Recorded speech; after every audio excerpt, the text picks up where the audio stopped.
deep left field, way gone into the bleachers. A two-run YouTube channel or listen on demand with the Odyssey app or wherever you get your podcasts. This show is always going to stand on principles. Dippin' Dots are incredible. Red Lobster is the best restaurant that America has to offer, and baked beans are trash. You're listening to Kansas City's FM sports station, 96.5 The Fan. Here's C-Dot.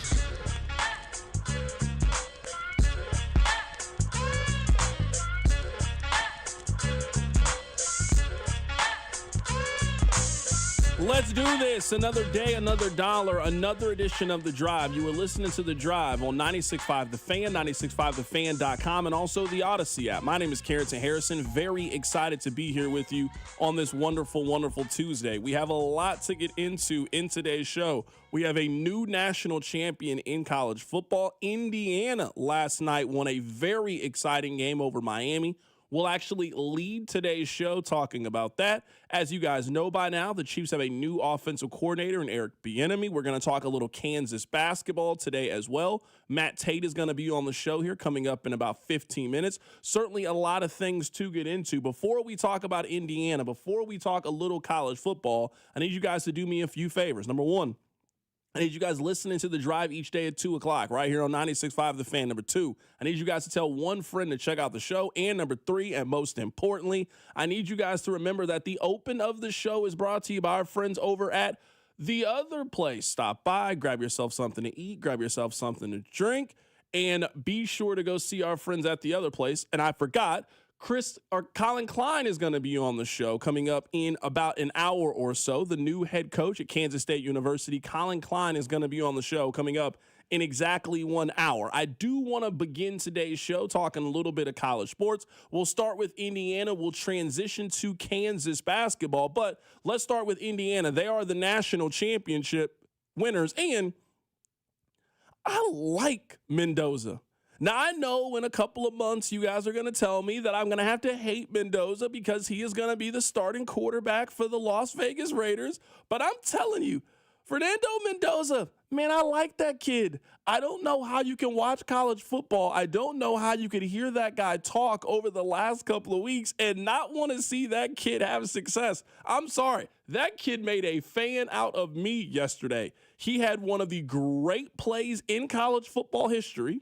8. He's going to take off and run. Mendoza weaves his way first and goal, diving toward the end zone. Touchdown! That's why he won the Heisman Trophy. It had me Googling if you could win the Heisman Trophy twice in one season. I know that Archie Griffin is the only player in college football history to have 2 Heisman Trophies. They should have gave Mendoza a second Heisman Trophy for that run yesterday. He was incredible. That touchdown run, some of those back shoulder throws, his tenaciousness, how gutsy he was. I'm talking about stones. Big stones is what we saw from Indiana's quarterback. And I also started thinking of how frustrating it's going to be for all of us when the Raiders take 9 minutes of our time when we all know who the number 1 overall pick is going to be. They're going to try to build some suspense like there's some question mark on who the number 1 overall pick is going to be when it is very obvious. Take that kid who I saw help guide Indiana to a national championship, give him all of the tools that he needs, and maybe he can turn out to be a successful NFL quarterback.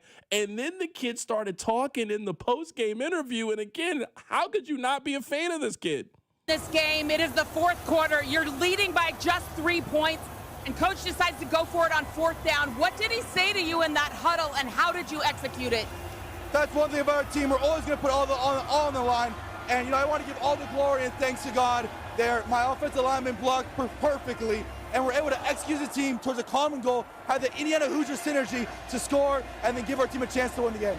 How did you get it in there, though? You had to go airborne, Fernando. I had to go airborne, and I'll die for my team. Whatever they need me to do, they need me to take, shots in the front and the back, whatever it is, I'm going to die for my team out there, and I know they're going to do the same for me. That's what makes us so close, and that's what makes this national championship so special. Show my cameraman right there your arm.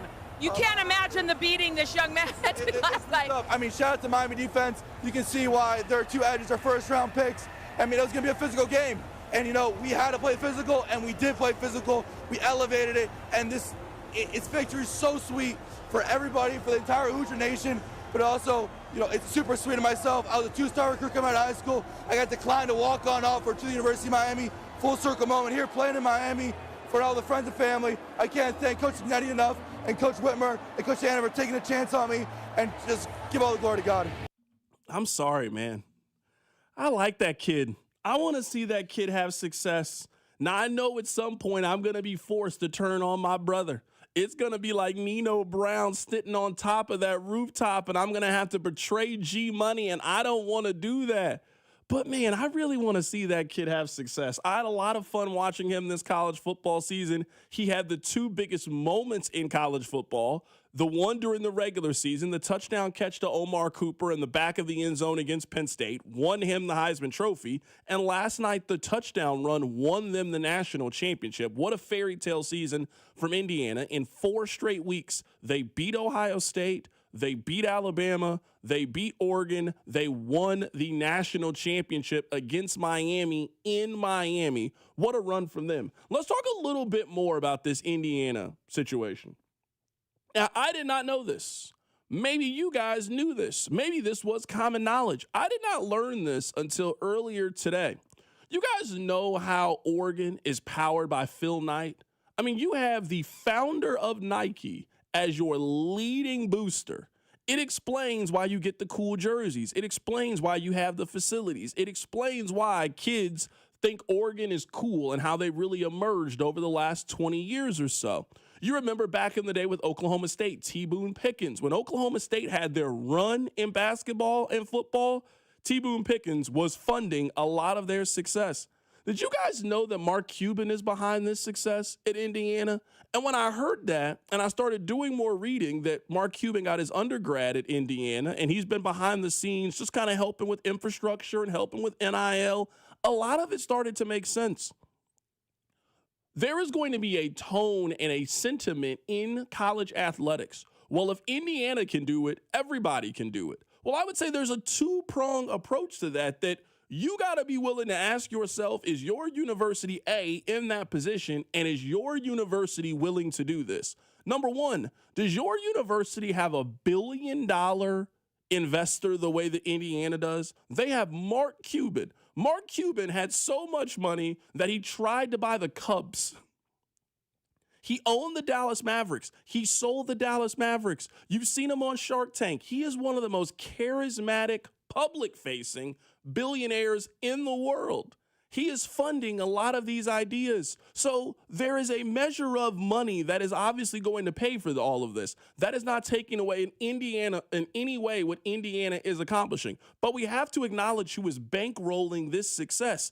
Not every university has a Mark Cuban type who helped build an NBA championship, who completely helped rebrand an NBA franchise that was completely dormant in the 90s. There's not a lot of creative brains that are behind the success at some of your favorite college programs. That's number one. Number two, and maybe most importantly, to an on-the-field perspective looking at Indiana is your program willing to hire Curt Cignetti? Because that's a major part of this. There is no reason to think that Curt Cignetti was destined for this level of success. If you go back and you look at Curt Cignetti's coaching history, I mean, he was at James Madison before Indiana. He was at Elon. He was at IUP, and I have absolutely no clue where that is. He got this Indiana job in his 60s. There was no reason to think that Indiana was on the verge of going on one of the most incredible runs. So I bring it to this because a lot of people are going to think they can do what Indiana had done. I was talking to Rob about this earlier. Kansas has had plenty of opportunities to hire Curt Cignetti. When he was at Elon, they could have hired him. When he was at James Madison. But we got to be realistic. Was there ever a time that you would have trusted the athletic director at Kansas to hand you Elon's head coach? Is there a time where you would have accepted for Kansas to hire James Madison's head coach, who was in the Colonial Athletic Association a couple of years ago and just recently made the jump to Division I? Curt Cignetti has been sitting there, and it's not just for Kansas. He's been sitting there for everybody to go get. A couple of years ago, before Missouri hired Eli Drinkwitz, they wanted to hire Blake Anderson. He was Arkansas State's head coach. I don't know if people know this or not, but Missouri the athletic director hired Blake Anderson, and the board of curators said, no, he's not good enough. Keep trying. And that's when Missouri had to go back to another coaching search. They landed on Eli Drinkwitz, and it has obviously worked. I think there's a lot of programs that would have said no to Curt Cignetti. You were absolutely wrong. Indiana took a chance. They didn't really have a whole lot of options. They went to go hire a guy who really helped build James Madison. He was there for 5 years. They won double-digit games in 3 of them, and you can't really count 2020 as not winning double-digit games. You didn't play double-digit games, and they won 8 games that year out of their 9. So he showed at a lower level he is one of the best coaches in the country. Everybody had a chance to go get Cignetti. But we know it's so much about hitting the home run. It's so much about exciting the boosters. It's so much about winning the press conference when it comes to these schools. I don't think a lot of schools are willing to think outside of the box and go hire a Curt Cignetti. That's how Gus Malzahn keeps getting opportunities. And the same way that we talk about retreads at the Division I basketball level, or we talk about retreads in the professional, and the same thing happens in college athletics. Indiana thought outside of the box. And they got rewarded in the greatest way that we have ever seen a college football program. They never won double-digit games in a football season before last year. They won 11 games and went to the college football playoff. This year, they went 16-0 and won the Peach Bowl, the Rose Bowl, and also the national championship en route to winning the Big Ten. Over Ohio State, over a Michigan, over a Nebraska, a USC, an Oregon, a Washington, and all of these programs. This is the most impressive thing that we have ever seen in sports. Don't talk to me about NIL. Don't talk about the transfer portal. What Indiana has accomplished in the last 2 seasons is the most impressive run that our lifetime has ever seen. You are not supposed to win a national championship in Indiana. You're not supposed to be like this. You can maybe have a Vanderbilt year, and we've seen some years where Missouri has been very, very good, but always kind of hits their head on a ceiling against a Auburn, against a Texas, against a Oklahoma, against one of those kind of programs. That's how this was supposed to happen for Indiana. You had a good year, but you play a Notre Dame, you play an Ohio State, and you ultimately lose. But no, you saw Indiana just completely roll through those programs en route to winning a national championship and also having their quarterback win their first ever Heisman Trophy. What an incredible accomplishment. I think we all are very curious to see what this looks like for Indiana in the future, but you were locked in with one of the best coaches in college football, and the sky is the limit. If you're going to continue to have the backing of a Mark Cuban, and you're going to have that head coach with a clear philosophy and an ability to develop talent, Indiana is not going anywhere. They are a modern power. They are Gonzaga basketball. They're going to be around for the foreseeable future, and let's see what kind of prolonged success they can have. Coming up on the other side, we're going to head to Lawrence, Kansas, and be joined by Matt Tate. We had a health scare from Bill Self, and also 2 very important road games coming up for Kansas basketball. What does that mean? We'll find out. Keep it right here. It's The Drive. The Drive with Carrington Harrison on your home for Kansas City sports. 96.5 The Fan. Honey, he says we're in legal trouble, and we're going to lose our retirement. We have to get to a crypto ATM now. This can't be right. It's not right. I'm Attorney General Catherine Hanaway. We've received reports of devastating new scams involving crypto ATMs. Let's report this. We're here to help. Report suspected fraud at 800-392-8222 or visit ago.mo.gov. Sponsored by the Missouri Attorney General's Office. When the cold sets in across KC, AB May is the trusted name for keeping your home warm, safe, and secure. From furnace repairs to system replacements, we deliver reliable solutions in unmatched care and professionalism. Whether it's a sudden breakdown or routine maintenance, AB May is here to help. Trusted by generations of Kansas City homeowners, we're committed to doing things the right way every time. Call AB May at 913-732-9993 or visit us at abmay.com. Call your serviceman from AB May. Wouldn't you like to take a vacation from your bills? Well, you can. With credit card balances at an all-time high and Golden Oak's 4.5% rate, you could be saving thousands of dollars after a simple phone call. Call today and get your cash in as little as 14 days and make no payments for 2 months. Call 913-890-GOLD. Golden Oak Landing cured my blues.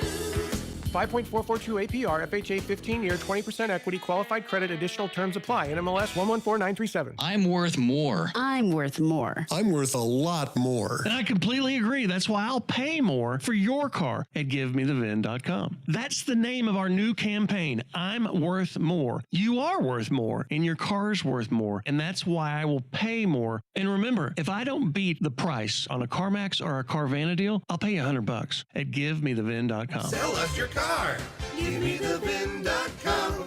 So easy you can do it in your underwear. Dane and Hughes here, and it's playoff time, and there's no better place to bet the chase for the championship than Circa Sports. It's sports betting the way it should be. Whether you're betting championship or conference futures, sides, totals, or prop bets for every round, there's no better place to make your bets throughout January all the way to the big game. Circa Sports, with high app limits, player-friendly pricing, and exceptional customer service. Download your new bookie today at circasports.com. Must be 21 or older. Gambling problem? Call 1-800-GAMBLER. Okay, I have to tell you. I was just looking on eBay where I go for all kinds of things I love, and there it was. That hologram trading card. One of the rarest. The last one I needed for my set. Shiny like the... designer handbag of my dreams. One of a kind. eBay had it, and now everyone's asking, ooh, where'd you get your... windshield wipers. eBay has all the parts that fit my car. No more annoying. Just beautiful. Millions of finds, each with a story. eBay. Things people love. Paramount Plus is the new home of UFC, and we're coming out swinging with UFC 324. Oh, what a shot! And 325 on back-to-back weekends. The new era is here. It's time! Every fight. Bam! Yes. One subscription. Oh my goodness! Pay-per-view just got knocked out. Let's go! Back-to-back blockbuster UFC events this month only on Paramount Plus. You know your customers. Ralph likes his coffee black on Fridays, but Mondays he takes a little cream. Jennifer comes in every 3 years when her lease is up to get the newer and better model. And for some reason, pepperoni pizza sells like crazy on Friday nights. Who knew? At Odyssey, we have the expertise to get your media plan done right. With ads like you're hearing right now, to targeted social media campaigns, search engine optimization, and location-based advertising. Advertise with Odyssey and help us grow your business. Visit ads.odyssey.com. You're listening to 96.5 The Fan from the DM Injury Law Studios. Mike's got this. Car, truck, or motorcycle wreck? Remember, Mike's got this. 816-888-7500. Mike's got this. You're listening to The Drive with Carrington Harrison on 96.5 The Fan and the Odyssey app.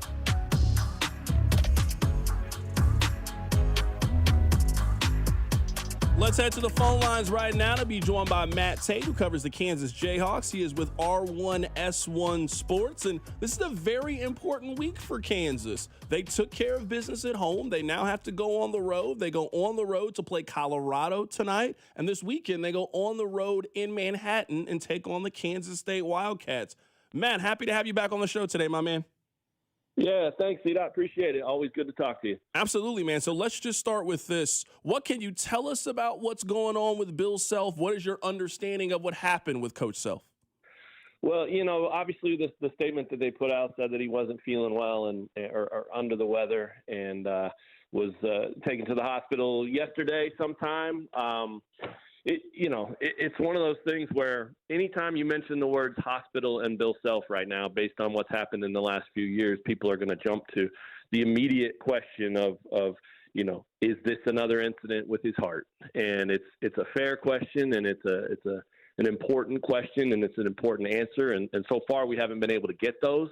Possible to learn a little bit more tonight, although I would imagine they're not necessarily going to have Jock Vaughn go coach the game and then talk about Bill Self's health for 20 minutes in the post game either. So still a little bit uncertain as far as exactly what happened with him.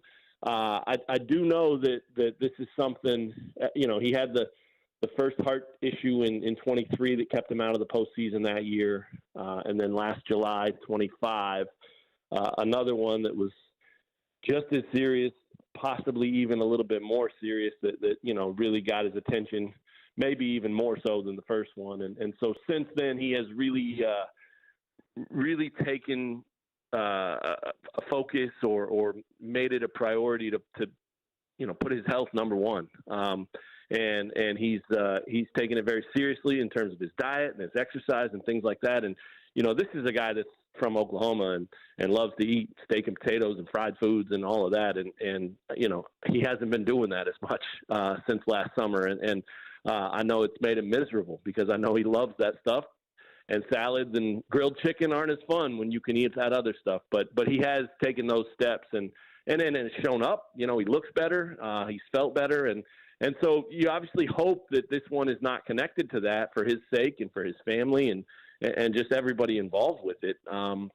But at least as of right now, no one knows for sure whether it is related to anything like that or if it was just, hey, the flu's going around and he caught a bug and he wasn't feeling good and he got IVs and now he feels better. So still a lot to be determined, a lot to figure out, but it definitely does not surprise me that people immediately jump to that connection of is this another one? And as, at least as of right now, we don't know.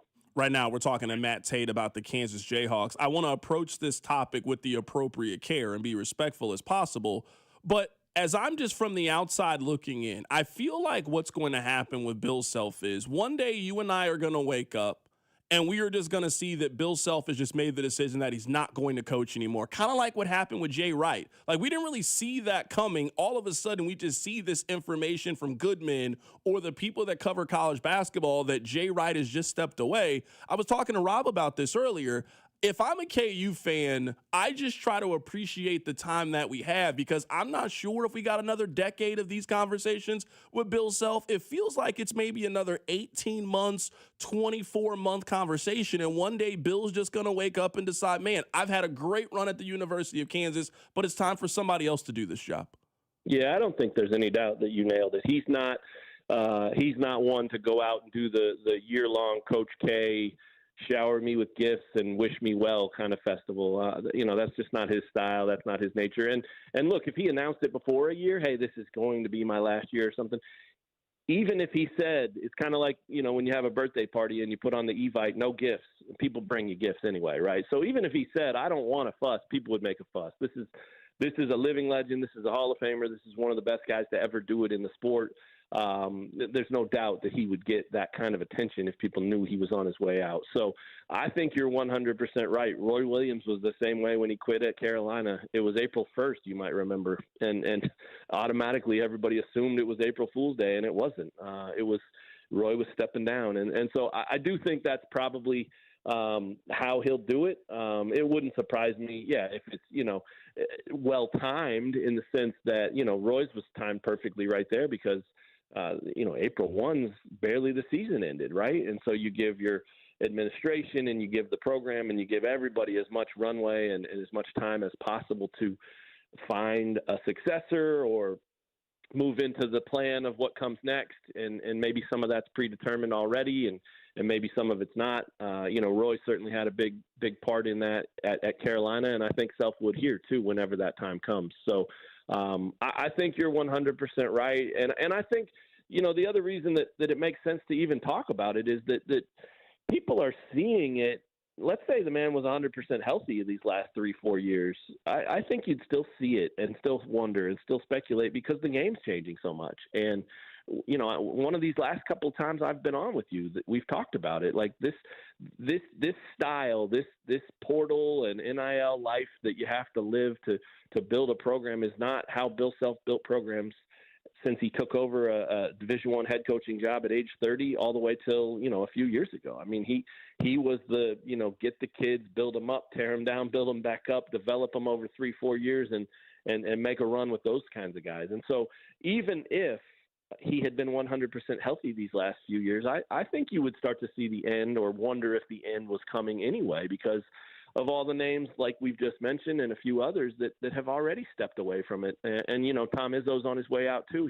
He doesn't want to do this anymore. And so it's too bad because, college sports, college basketball specifically, you're losing institutions, you're losing legends, you're losing guys that if everything had stayed the same, maybe would have done it for another decade or whatever. But at the same time, you have to live in reality. And so I think that health or no health, I do think, the end is probably nearer than maybe we would have thought 5 or 10 years ago. But you definitely hope that he gets to decide, right? That's the big question right now. You don't want these health scares, and however serious this one is, we don't know yet, but you don't want these to be the thing that makes the decision for him. I mean, I don't even think Missouri or K-State fans would want that. I think everybody would say, Bill Self's earned the right to decide when he's done. Right now, we're talking to Matt Tate about the Kansas Jayhawks. Matt, last question here about Self, and I do want to get your thoughts on the week for Kansas Halves.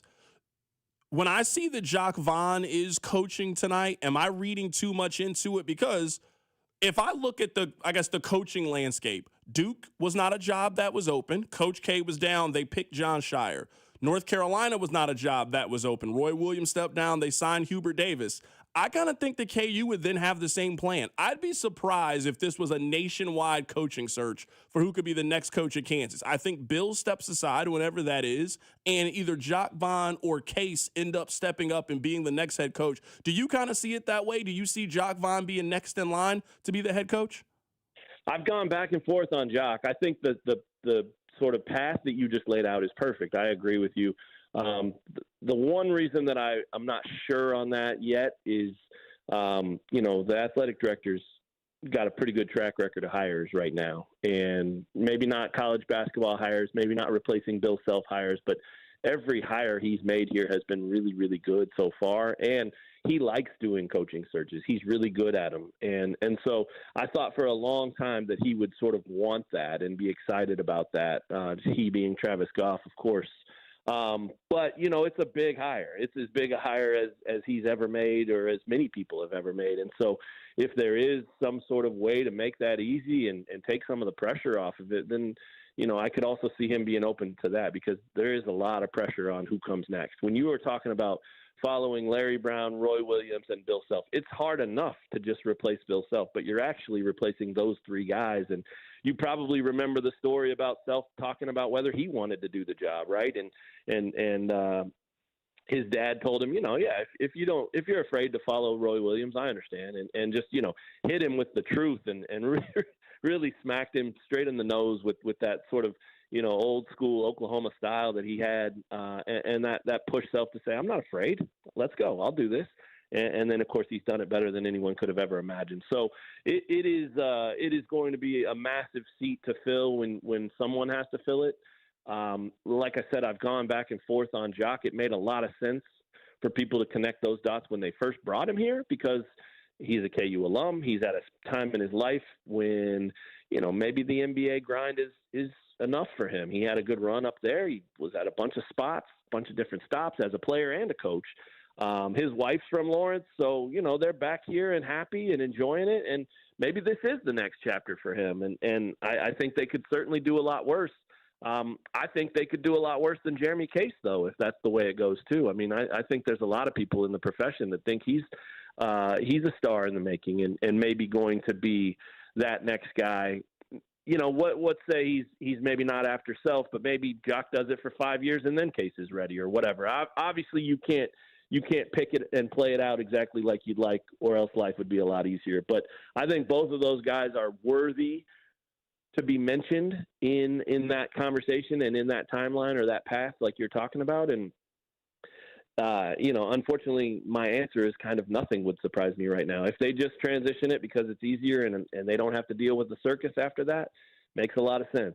But at the same time, you could get a lot of people to pick up the phone if you're the head or the AD at Kansas and you have a job and you're head basketball coach, right? Like, a lot of people would take that call. So do they want to at least check with some people? That wouldn't surprise me either. So I would be certain that, even though maybe we don't know exactly where and when it's going to end for Coach Self, I would be certain to tell you that Travis Goff thought all these scenarios through and has some kind of vision for what he wants it to look like.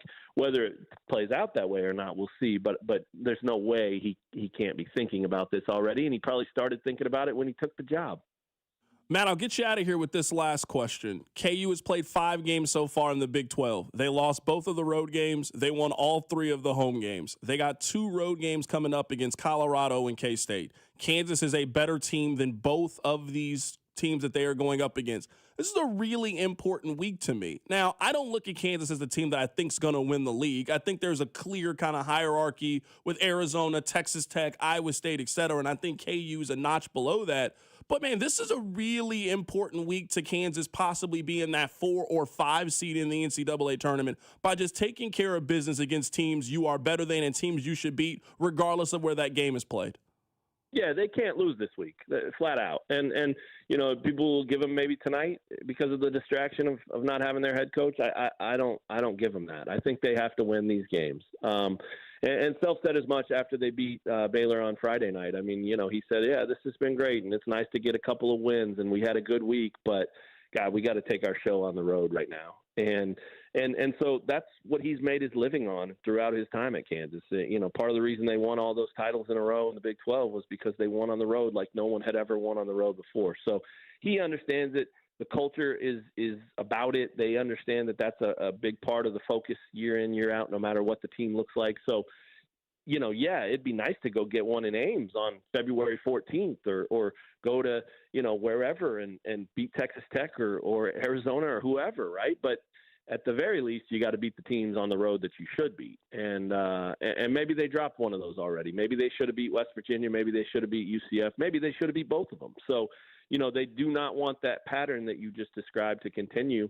And on top of that, man, I mean, those 2 wins last week were really, really big. The win over Iowa State got these guys believing that they are Big 12 title contenders again.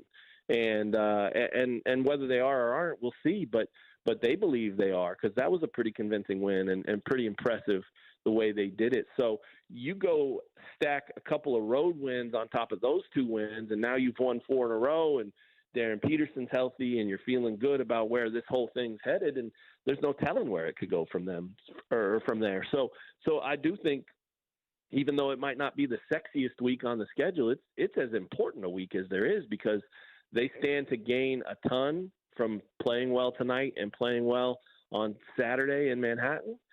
And then they also stand to lose a lot, because if you drop either of them, or, you know, God forbid, both of them, then all of a sudden, you know, you're right back where you were, where people are grumbling and frustrated and everybody hates everybody and the whole thing. So it is a huge, huge week.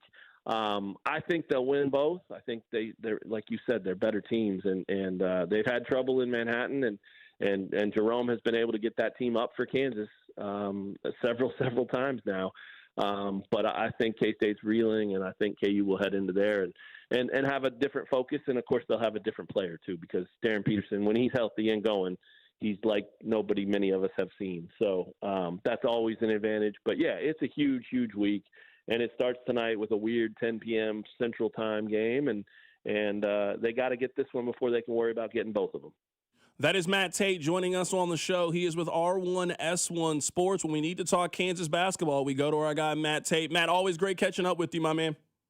Likewise. Thanks. Appreciate you. Absolutely. That is Matt Tate joining us on the show today to talk a little bit of Kansas basketball. We'll get back to Kansas basketball coming up in a bit. I do want to get Rob's thoughts on Bill Self is not going to coach today. He's dealing with some health issues. They got Jock Vaughn, who's going to step in today. We'll see if Bill Self is going to coach this weekend in Manhattan as the Jayhawks travel to take on the Kansas State Wildcats. Speaking of the Kansas State Wildcats, Colin Klein is going to be on the show coming up at the top of the hour. We're going to talk to Colin Klein coming up in about 30 minutes. He is the newest head coach at his alma mater at K-State. We didn't get a chance to talk about this a lot yesterday because of the breaking news with Eric Bieniemy. Let's go back a little bit to the divisional round of the playoffs. Now, I'm not telling you something that you couldn't already see.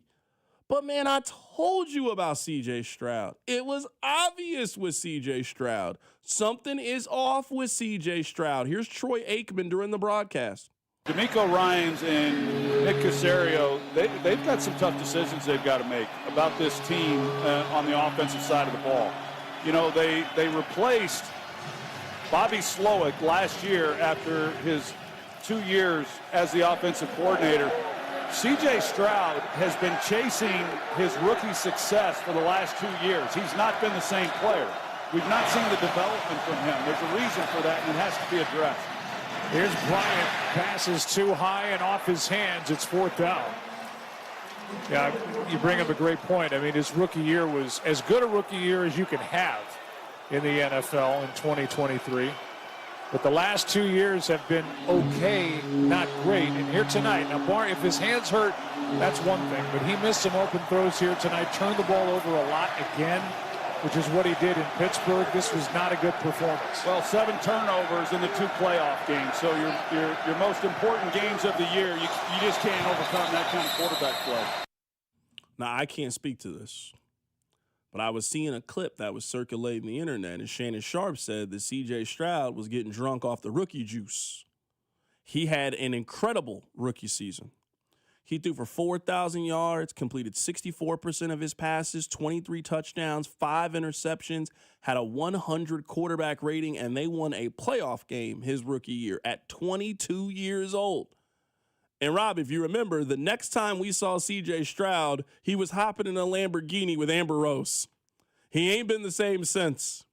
Maybe this is the case. Maybe C.J. Stroud started buying his own hype, started reading his own press clippings. He's not the same quarterback that he was in 2023.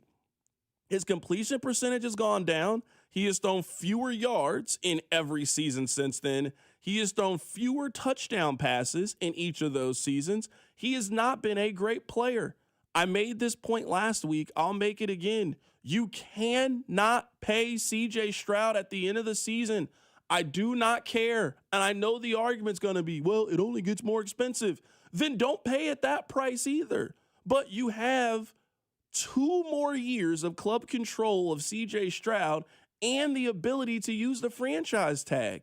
I don't know how you could watch this version of C.J. Stroud and then feel comfortable this offseason turning around and paying him like he's one of the top quarterbacks in the National Football League, because you know he's not one of the top guys. If you look at what the market says that C.J. Stroud is worth, C.J. Stroud is worth somewhere between 5 years, $275 million, and 5 years, $300 million. I don't know how you can watch the NFL and then tell me you think giving C.J. Stroud $60 million a year is a good investment. I don't know how you can think that right now what the market says you need to do, and it's always you got to pay a little bit of a tax. I don't know how you could tell me making C.J. Stroud the 3rd highest paid player in the National Football League is a good decision. That is a terrible decision if you are the Houston Texans. You must, absolutely must, let C.J. Stroud finish out this rookie contract. At a minimum, pick up the option this year, and if he bounces back in year 4 and you feel comfortable paying him, then pay him then. But how can you negotiate a new contract with a player who has thrown fewer touchdown passes in each of the last 3 years, and in your most recent postseason has been an absolute turnover machine? I hope that Sunday, or whatever day that was, I think it was Sunday, I hope this Sunday confirms what I said last week about C.J. Stroud. At one point, one of these owners just needs to say no to one of these quarterbacks. Tua, no. Deshaun Watson, no. Jordan Love, no. Kyler Murray, all of these guys who have been paid like these game-changing #1 franchise pick quarterbacks when we're watching these football games, and the answer is clearly no. Cannot do it. Will not do it. He's playing next year under that rookie deal, and we're going to continue to dangle. Hey, if you do what you need to do and you take the steps forward, we're happy to renegotiate these contracts. But it blows my mind why you would even consider giving C.J. Stroud all of that money this offseason. Coming up on the other side, we'll talk about the national championship game, and one thing felt very obvious to me. We'll talk about it. Keep it right here. It's The Drive. The Drive with Carrington Harrison on your home for Chiefs football, 96.5 The Fan. I'm McCall with Lee Summit Subaru, and it's time to make a big deal out of nothing. Announcing Lee Summit Subaru's 0% event, up to 0% financing on select 2025 Subaru models for 72 months. And we have the largest selection of Subaru certified vehicles in Kansas City, starting as low as 1.9% for 72 months. 0% event and a lifetime warranty. Fall in love with driving again at Lee Summit Subaru. Based on January 2025 through June 2025 Kansas City inventory listings. Escape to your new coastal seafood paradise. Introducing Aqua Pennies, where the freshest seafood, a full-service raw bar, prime steaks and chops, exquisite handcrafted cocktails, and a one-of-a-kind atmosphere come together in perfect harmony. Aqua Pennies is now open in Park Place, Leawood. Don't miss out. Experience something truly different. Tantalize your taste buds and elevate your evening out. To learn more, go to aquapennies.com. Coast into Aqua Pennies, now open for lunch. Ready for action, hockey fans? Dusty Likens here. BetMGM, an official sports betting partner of the NHL, is giving players another reason to lace up and hit the ice this season. BetMGM is adding extra excitement to the goals, the checks, the faceoffs, and those breakaways with special promotions, new features, and more. Log in throughout the season to find odds boost tokens, no sweat tokens, and parlay boost tokens in your account to amplify your winnings. Enjoy enhanced product features like dark mode as well. We have lots in store between now and when the new champions are crowned. So log into BetMGM, an official sports betting partner of the NHL, all throughout the hockey season to see what's new. BetMGM and GameSense remind you to play responsibly. Gambling problem? Call 1-800-GAMBLER. See BetMGM.com for terms. 21 and older only. Missouri only. Existing customer offer subject to eligibility requirements. Rewards vary and expire in 7 days. Please gamble responsibly. Need to sell your house in Kansas City but not sure where to start? Selling a home can feel overwhelming, especially if you're facing foreclosure, a divorce, an inherited property you don't want, or just need to move quickly. But you don't have to figure it out alone. Rex Buys KC is here to help. As a local home buyer, I understand the Kansas City market inside and out. My family and I live right here, so I know the neighborhoods, the trends, and the challenges homeowners face. That's why I take a consultative approach, helping you explore your options and find the best path forward. We buy houses in any condition, no need for repairs, no agent commissions, and no hidden fees. You'll receive a fair cash offer with a closing timeline that works for you. Whether that's in as little as 7 days or at your own pace, just a simple, hassle-free process designed around your needs. If you're ready to talk through your options, call me today at 816-330-6000 or visit rexbuyskc.com. Let's find the right solution for you. Rex Buys KC. Local, fair, and focused on you. Prostate cancer. 1 in 8 men will be diagnosed in their lifetime, but early detection can save lives. That's where KCUC comes in. They're the premier center for urology and oncology, with over 50 elite providers and more than 20 locations across the metro. KCUC makes it easy to get screened fast in the comfort of an office, not a hospital. Schedule your screening today at kcuc.com. Don't wait. Come see Kansas City's largest, most experienced, and most advanced urology team. kcuc.com. At KCUC, you see the best in KC. Guys, if you want the greatest night of your life, I mean your best night ever, then you gotta hear this. There's a new ED pill out, and it's from the makers of Viagra. It's their first new ED pill in over 20 years. This new super pill is called Viagra AGV, and it's unbelievable. It works super fast in only 11 minutes and lasts up to 14 hours, thanks to its new vasodynamic delivery system. Plus, it's FDA approved and safe. There has never been any ED pill like it. It's unreal what it does to you. In testing, Viagra AGV crushed every other ED pill. It destroyed them all. And now, 9 out of 10 urologists are recommending Viagra AGV over any other ED pill. Every man alive needs to try this new Viagra AGV super pill at least once. Then you'll know why men are going crazy over it. So if you want to have the most incredible night of your life, you can't miss this. Go to scoreblue.com and try it while supplies last. That's scoreblue.com. This is the story of the one. As the purchasing manager at a manufacturing plant, she knows the only thing more important than having the right safety gear is having it there when you need it.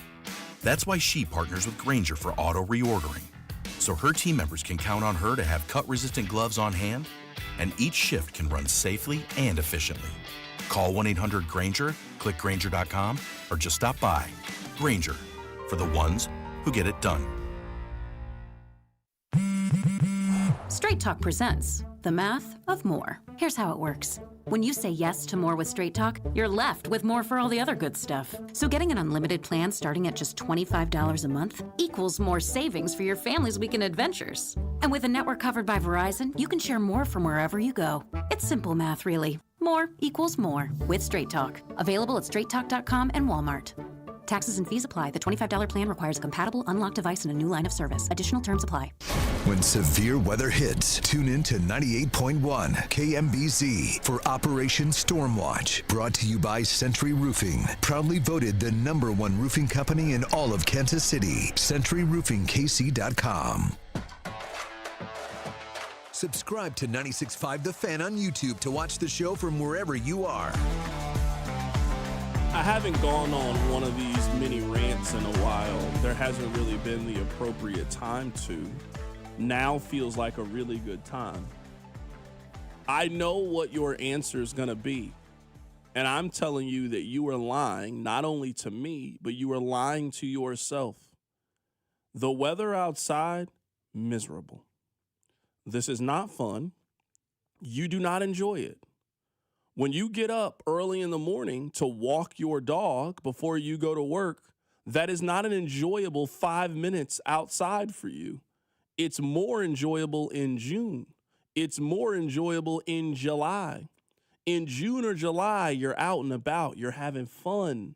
You're going to the lake. You're going to hot country nights. You're out on the back patio. You're really enjoying your life. No one is enjoying outside. It stinks. Rob, have you heard how cold it's supposed to be this weekend? Listen to this. This is from Channel 41 News. We are tracking a potent Arctic air mass and likely major winter storm that is heading this way for the weekend. Absolutely not.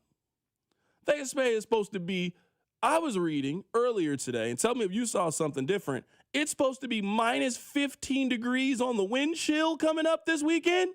Minus 15 and snow. You guys will never be able to convince me that this is better than June and July. Never. I see how happy you are in June or July. You're thrilled. Can't wait to go out and play golf. Can't wait to go to the lake. Can't wait to go to a nice little pub crawl. Ain't nobody doing that right now. It stinks. It's miserable. So cold outside. That's all I got. That's my one it's cold outside rant for the year, Rob. Would you like to contribute? Would you like to add to the rant? We can move forward, but once a year, I got to remind you guys that you are a true psychopath if you enjoy the weather outside. True. I just want to add this one thing. I feel like you wasted that rant early, my man. It is January. This weekend will be what? 23rd, 24th, 25th? You're telling me there's not another stretch in later in January, February, maybe early March, a random April, that you think that cold weather is going to pop back up? I just say, you always tell me I do this rant once a year, anti-cold rant. I feel like burning that rant on January 20th might be a little too soon. I'll do it again. Don't worry. I get the ability to remix it. I get the ability to remix it. Someone on the text line, you can always add layers when it's cold. You can only take off so many layers when it's hot. Okay. All right. You got it. I mean, he's correct. No, I mean, that's societally, there's a point. He's right, sure. Societally, you can only get to so low before it's like, hey, man, put some clothes on. Yeah, sure.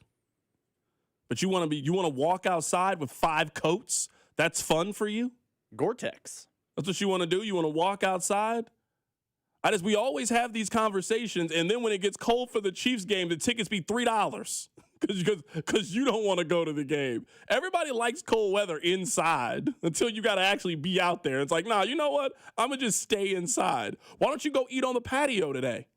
The patio's available. No, you don't want to go out there because it's too cold to be out there. You know it's too cold. You're not going outside in the backyard shooting hoops with your kids or outside playing flag football with them. Why? Because it's cold outside. You will when it's June. Timmy comes up to you and says, hey, let's go in the backyard and shoot baskets. Yeah, you go do it when it's cold or when it's warm outside. You're not doing it now because it stinks outside. Nobody wants to be out there. You know they don't want to be out there. So I'm just telling you right now to get ready for the weekend because it's going to be cold. They say it's going to be deathly cold outside. Let's talk about this. Coming up in about 10 minutes or so, Colin Klein's going to be on the show. Draft time is one of my least favorite times of the year from this perspective. It's a lot of people speaking in absolute certainties about players, and they really have absolutely no idea. Like, maybe that's what I do all the other time, and you're like, how do you know that? And I'm like, well, I just know. Maybe that's what it is. But people make it seem like when it comes to the draft, like they just see things. I just don't like it. Honestly, I don't like it. I got to read all these different mock drafts, and you have no clue. It's a waste of everybody's time, but it's fun, I guess. I know people are going to talk to me about arm size and hip action. They're going to use all these cool football terms that sound really good. They're going to show me charts with dots and that I can't really explain, but this player's over here, so that's a good thing, and then this player's over here, so that means it's a bad thing. I know that's happening. All I can tell you is what my football eyes see and just my football instinct. And as I continue to watch Miami's defensive line and I see that Ruben Bain Jr. kid keep playing, that kid looks like a dog to me. Now, I know you're going to come on here and be like, oh, well, arm size and no Pro Bowler is ever with the 36 and 1/4. I don't know what none of that means. And you don't really know what any of that means. It just sounds cool to say. I'm telling you that as somebody that watched college football, who watched Miami play probably 7 times this year and watched them for 4 straight weeks in the college football playoff, they were in the college football playoff because their best defensive player was a game wrecker and did it against everybody. He did it against the best of the best of the best. Indiana was the best rushing team, the best offensive line, most physical, and that game was close because he was disruptive. I want that kid. He's not the only kid I want. I would take David Bailey from Texas Tech, and I'm sure there's some other great players that we'll sit there and talk about. But I'm telling you what I saw, and that kid that plays defensive line on Miami is really, really good. And you got to give me some real strong evidence of why I shouldn't believe that that guy's not going to turn out to be a very productive NFL player, because he was disruptive in the college football playoff for 4 straight weeks against some really good competition. I understand the purpose of the combine. I actually don't think it has anything to do with the drills. I think it has everything to do with all the NFL movers and shakers are in one spot for one weekend. So I understand the point of the combine. But we do this every year with good football players in college. Well, here's why I wouldn't draft so-and-so. Well, so-and-so's 3-cone wasn't great. And then some player that me and you watched be productive in college football is going to drop. And you're going to wonder, why? Then someone's going to draft that player, and he's going to be productive in the NFL. The Eagles made a living on this. Remember, they drafted Nolan Smith and Kobe Dean in back-to-back seasons, 2 elite an edge rusher and a linebacker from Georgia, and everyone's like, I wonder why they fell. You know what? I bet Philadelphia fans are plenty happy with those players right now. So let's not overthink this. If the Chiefs bing and they're on the clock at 9 in Pittsburgh on April whatever the date, and Ruben Bain Jr. is back in the green room, just take him. It should not be a, well, listen, his alligator arms don't fit, Spag's system, or he's not beat. I don't care about his thickness. I don't care about his knee bend. I don't care about his waist bend. I saw that guy in the college football playoff and throughout the college football season be a disruptor by himself. I agree. Draft the kid. I feel the same way about David Bailey. If it's the 2nd round and that Mesidor kid's there, I feel the same way about him. The kid's a dog. Just draft good players. Yeah. Do not get concerned about how they look in shorts and a T-shirt running in straight line in Indianapolis while everyone that matters is at St. Elmo's or whatever it's called getting shrimp cocktail. Draft good players. Ruben Bain, good player. Yeah, I just feel like this happens every single year when it comes to the college, when it comes to the NFL draft. Like, we watch these college football games, and then once we get to the draft, you just try to overthink it. Like, Rob, you and I love college football. We saw Jackson Smith and Jibba dominate college football for 3 seasons. And then when it came, we found reasons to take all of these guys over him. No. How did he fall to 20? How did he fall to 20? He was the best wide receiver prospect in the league, in a passing league. Take him. Take him. You should have taken him a lot earlier than he went in the NFL draft. There's some of these guys, I don't know. We just overthink it. And I'm telling you, I might end up being wrong, and that kid ends up being a major bust. No one knows. We're all just randomly guessing. I'm telling you that for a month, I watched a Miami defensive lineman wreck people relentlessly. And I'm not going to say single-handedly, but was a major factor in how his team went to the college football national championship. Hey, man, when we start talking about these guys, I'm not overthinking it with him. He's a dog. They need dogs. Take dogs. Coming up at the top of the hour, we'll be joined by Colin Klein. He is the newest head coach at Kansas State University. That's next. Keep it right here. It's The Drive. The Drive with Carrington Harrison and Rob Brenton. You losers is what you are. On your home for Kansas City sports. 96.5 The Fan. Having unexpected car trouble or just in a car accident? Call Jay Southland Tow Service, 816-779-4869 or southlandtow.com. Use the tow service trusted by most local police departments. They can do it all. Be in the know and call Jay's Southland Tow. This afternoon, expect sunny skies with a high of 44. Weather brought to you by Duke's Mayo. Welcome to Duke's Mayo Country, where the mayo is so smooth and creamy, it makes every bite better. Duke's Mayo. Look for the yellow lid.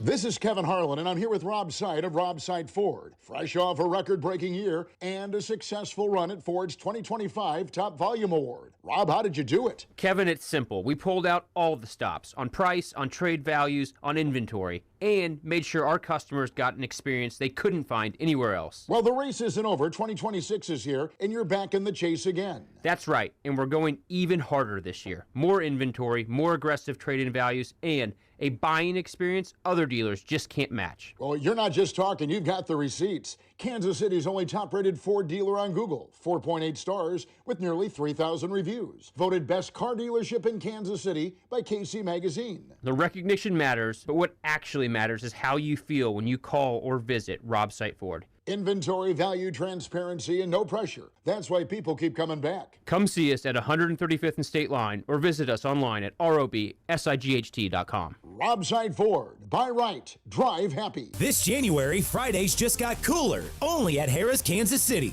Polar Patrol is making their rounds, and you can win $500 in free play. Just come out and play at any slot machine or table game for your chance to win $500 in free play. That's right. Fridays in January, the fun is on Patrol, and the prizes are ready to pop. So bundle up and head to Harrah's Kansas City, where the good times keep flurrying. 21 or older to gamble. Know when to stop before you start. Gambling problem? Call 1-800-GAMBLER. Hey, y'all. It's the Rocket Roger Clemens here. Spent a lot of time pitching heat. Years later, the pain in my joints remind me of those days, but I'm not looking to sit still, and I definitely am not interested in going under the knife. That's why I chose QC Kinetics. Not just for elite retired athletes. QC Kinetics gives everyday folks joint pain relief using regenerative treatments that work with your body to help repair joint damage. No surgery, no long recovery, whether it's your knees, hips, shoulders, or back. My friends at QC Kinetics will help you get moving again so you can get back to doing the things you love. QC Kinetics medical professionals will look at your x-rays or MRI to determine if you're a good candidate. I trusted QC Kinetics to help me feel like myself again, and I'm proud to recommend them to you. Call QC Kinetics today and schedule your free consultation. Call QC Kinetics, 816-412-6299. That's 816-412-6299. 816-412-6299. This is the story of the one. As the purchasing manager at a manufacturing plant, she knows the only thing more important than having the right safety gear is having it there when you need it. That's why she partners with Grainger for auto reordering, so her team members can count on her to have cut-resistant gloves on hand, and each shift can run safely and efficiently. Call 1-800-GRAINGER, click Grainger.com, or just stop by. Grainger, for the ones who get it done. Presented by Robinhood. He crosses, spins, pulls up. With Robinhood Prediction Markets, buy or sell your predictions all game long. No house odds, just you versus the market. Put your sports IQ to work. Trade every shot, block, steal, run, and moment that shifts the game.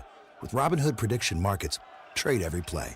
Visit Robinhood.com/predict to start trading. Futures and cleared swaps trading involves significant risk and is not appropriate for everyone. Event contracts are offered by Robinhood Derivatives LLC, a registered futures commission merchant and swap firm. Anthony Plumbing, Heating, Cooling, and Electric. Visit AnthonyPHC.com today. Plumbing problem? Anthony makes repairs simple and stress-free. Right now, save $75 on any plumbing repair. Schedule today at AnthonyPHCE.com. Be sure to follow us on Instagram at TheFan965 for behind-the-scenes videos like MVP Monday, Chiefs Take Tuesday, and Best Bets. This is your home for Kansas City sports. 96.5 The Fan, KFNZ, FM and AM, HD1 and HD2, Kansas City, an Odyssey sports station.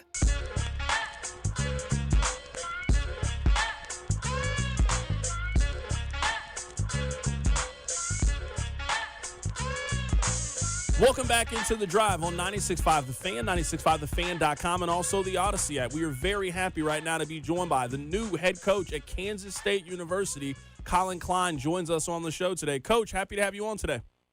Hey, thank you for having me. Can you take us through the last 3 weeks or so? I'm sure it's been a whirlwind. You're trying to get your staff in place. You got to meet certain donors and certain boosters. You got to work the transfer portal. Just take us through the last 3 weeks since you've been named new head coach. Well, I think a whirlwind is the understatement of the century. There's definitely a lot going on, a lot of moving pieces. I think even just the last 3 weeks, we've had just shy of 50 guys, 50 players through here on official visits. We will have 40 new guys on our roster this spring from last season. So I was really, really proud of our entire staff of how we were able to attack it and really build a lot of really, really good relationships quickly and really build this roster out the last 3 weeks that will give us a chance to compete. And that's really been the focus with all the things going on. That's kind of been the main thing that has been the top priority the last 3 weeks. What has it been like coming home for you? Obviously, you have a lot of success when you're the offensive coordinator of Texas A&M. You guys go to the college football playoff, and this feels like such a natural progression in your career. You are now the head coach at your alma mater. What has this been like for you? Set in that you were the head coach at K-State.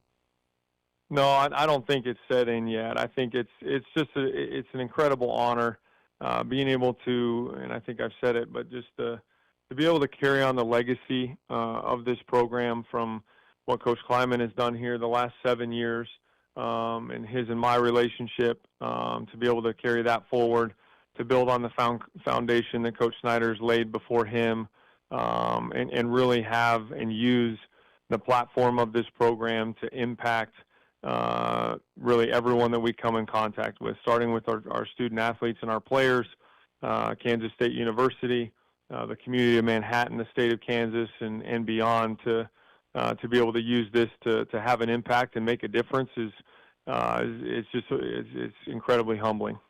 Right now, we're talking to the new head coach at Kansas State University. Colin Klein is joining us on the show. You mentioned Coach Kleiman. What has that transition been like? Because Coach Snyder was so gracious in helping the transition to Coach Kleiman, and now that transition is being handed to you. How has that transition been taking over as new coach? Well, I just think the priorities of everyone that you just mentioned is very aligned and very aligned from just a character and integrity standpoint, how we treat people, how we try to impact people on a deeper level. That's been the case here for the last 36 years, and so I think that makes it very, very smooth. Coach Kleiman was a huge part of my growth and development as a coach, as a leader, and being able to watch and work for him in two different capacities during his 7 years, and then our relationship moving forward through this transition has been something I wouldn't trade for the world, and in this crazy profession, something that definitely doesn't happen every day for sure, right? And so, and then I think also has given me a head start. Not that any of my history is not gonna be the reason for why we are successful as a team and as a program. but I think it definitely gives me a head start from understanding the lay of the land of this place, some of the areas and things that we need to build on and obviously not change, and then some things we need to grow and improve on and be able to take to the next level. When did you realize this dream was possible? Because I'm guessing, when you made the decision to get into coaching, you were the offensive coordinator, and you had dreams of doing this. Maybe it happened a lot sooner than you thought it was, but you had to at one point envision, hey, one day this is going to be my team, my program. I'm going to get to run this thing. And then one day you got the phone call or it was communicated to you that, hey, this is a realistic possibility. You can be the coach at K-State. When you noticed this dream became possible for you? Well, I think a huge part of that for me is my faith journey and just the foundation and lens of how I look at life and how I've looked at this profession since we got into it, and truly realizing just how small each one of us are, and how little control we have on some of these things, and understanding that it's been wired into me from Coach Snyder from the very, very beginning that every single day I'm going to do the best that I possibly can do at everything that I do. I want to crush every opportunity that I get, maximize every opportunity that God blesses me with, and I'm going to make sure that I'm better than I was yesterday. And you just do that over and over and over again, and the future is going to take care of itself. And while this place is very, very special to me, and when I got into coaching, it would have been a dream to be the head coach here. You also have to lay that part of it down too and be like, listen, like, that may not be in the Lord's plan. The timing may not be right. 1,000 other things may happen that keep that from happening, and that's okay.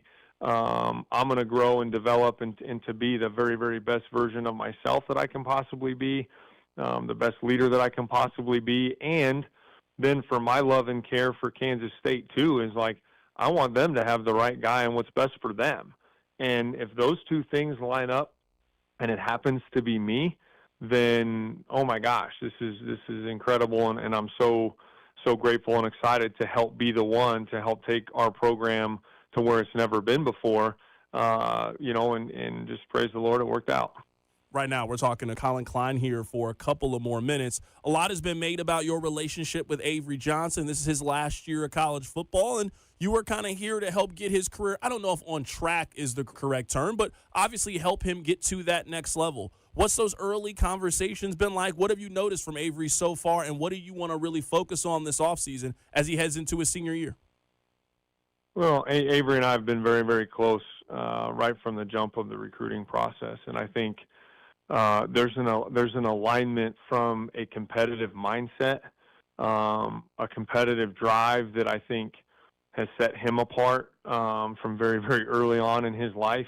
That I think he and I resonate with on a different level than most people. I think that's a big part of what started our relationship, and then also, we don't need, neither one of us like people telling us what can or cannot be accomplished, and so the mindset of, hey, we're going to do something special, we're going to defy the odds, we're gonna compete and prepare and work at a different clip than what's going on, around us, I think is the foundation of he and I's relationship.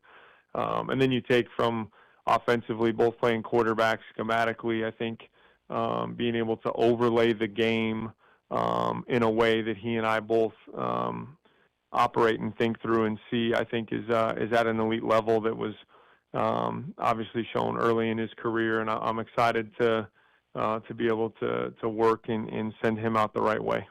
Do you see a lot of similarities in your game and his game? You're a little bit bigger than he was. You're 6'5", he's 6'3". You're just a heavier guy than he was as a kind of player. Your style is very different. But do you see a lot of similarities in these are the things that work for me in college, and I can help get those things work for him in college as well?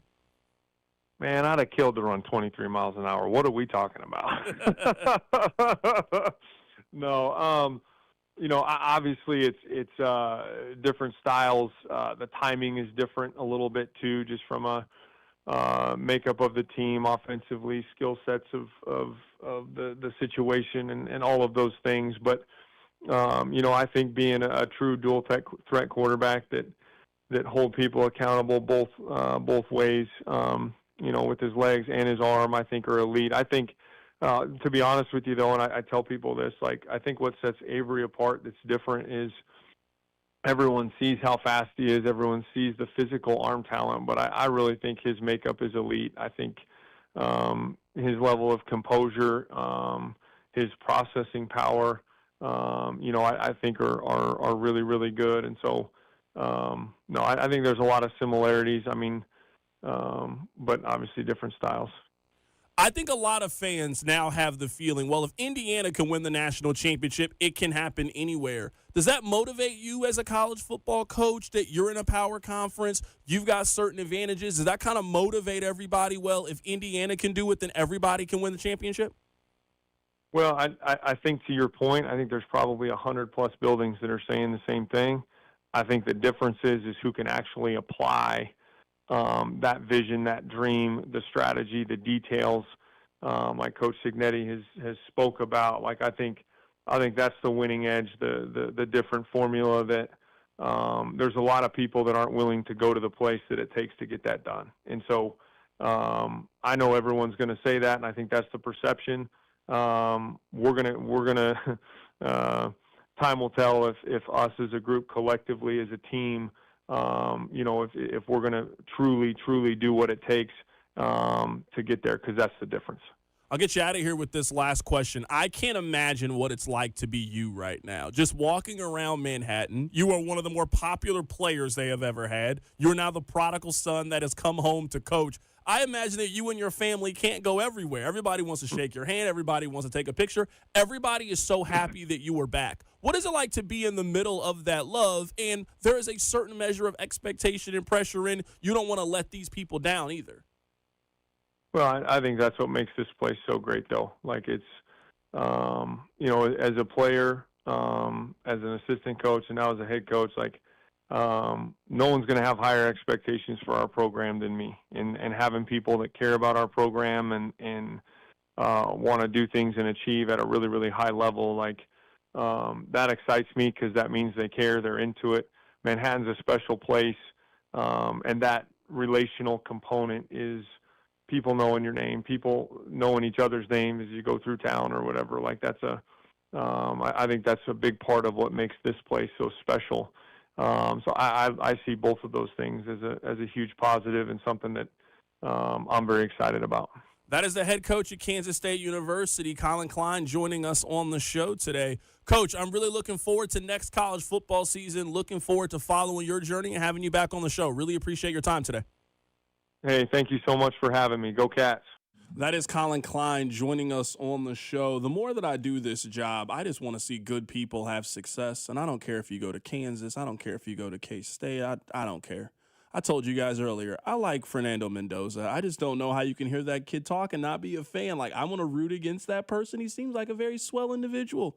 I like Colin Klein. I'm looking forward to having him come back on the show. And I hope that Colin Klein has all the success in the world at KU. Rob, are you cheering for Colin Klein? Probably not. No, not very often. Maybe a couple times a year, but no, definitely not overall. No. I was curious. I didn't know if this was an official Drive stance that we are cheering for Colin Klein. So only one half of the show is cheering for Colin Klein. You are rooting against him. I mean, there's definitely going to be one game a year where I'm actively hoping he fails. Even then, you should be rooting for him then too, as well. Yeah, no, I would just classify myself as he's a nice guy, but I do not want to see him be successful. Okay, all right, you know what? That's fair. I can accept that. Coming up on the other side, we need to go back and revisit a story that no one is talking about, but I am not completely ready to let that story go. We'll discuss it. I'll tell you what it is. Keep it right here. It's The Drive. The Drive with Carrington Harrison on your home for Royals baseball. 96.5, The Fan. FanDuel is turning on playoff mode. All customers get a profit boost pack every NFL playoff game day. Each game day during the championship round, you'll find a pack loaded with multiple profit boosts waiting for you inside the app. More boosts means more ways to level up your playoff bets. Pick the matchups you believe in, take a shot on the upset, or build a parlay that fits the moment. It's championship weekend. It's January. The weather is cold. I expect low-scoring games, which means keep your eye on the unders. Then apply your profit boost and go after even bigger payouts while the playoffs keep rolling. So visit FanDuel.com/local and grab your profit boost pack every NFL playoff game day. FanDuel Sportsbook is the official sportsbook of 96.5 The Fan. 21 and present in Missouri. Opt-in required. Bonus issued as non-withdrawable profit boost tokens. Restrictions apply, including any token expiration and max wager amount. See terms at sportsbook.fanduel.com. Gambling problem? Call 1-800-GAMBLER. Just hearing the word IRS can make people break out in a cold sweat. No one wants to deal with the IRS, and now you don't have to. The good news is Legal Tax Defense has been successfully negotiating with the IRS for more than 15 years. It doesn't matter how much you owe, whether it's $5,000 or $5 million. You deserve the best in the business on your side, and that is Legal Tax Defense. Even if you're working with someone else and just want a second opinion, there is no cost or obligation to call. They can prevent levies, liens, wage garnishments, even file back tax returns. And the best news about Legal Tax Defense is they won't take your case unless they know they will reduce or eliminate your tax debt. Call Legal Tax Defense right now for a free, no-risk consultation. 800-265-7681. 800-265-7681. You have nothing to lose but everything to gain. 800-265-7681. Don't let winter catch you off guard. Keep your family cozy with a $69 heating system tune-up from Hamilton Plumbing, Heating, AC, and Rooter. We have pros available 7 days a week to keep your system running at peak efficiency, helping prevent costly breakdowns, lower energy bills, and keep your home warm all winter long. Over 40 years experience and more than 8,000 5-star reviews are great reasons to trust Hamilton. Visit callhamilton.com/radio for details, terms, and conditions. License number 2025-11121. I'm McCall with Lee Summit Subaru, and it's time to make a big deal out of nothing. Announcing Lee Summit Subaru's 0% event. Up to 0% financing on select 2025 Subaru models for 72 months. And we have the largest selection of Subaru certified vehicles in Kansas City, starting as low as 1.9% for 72 months.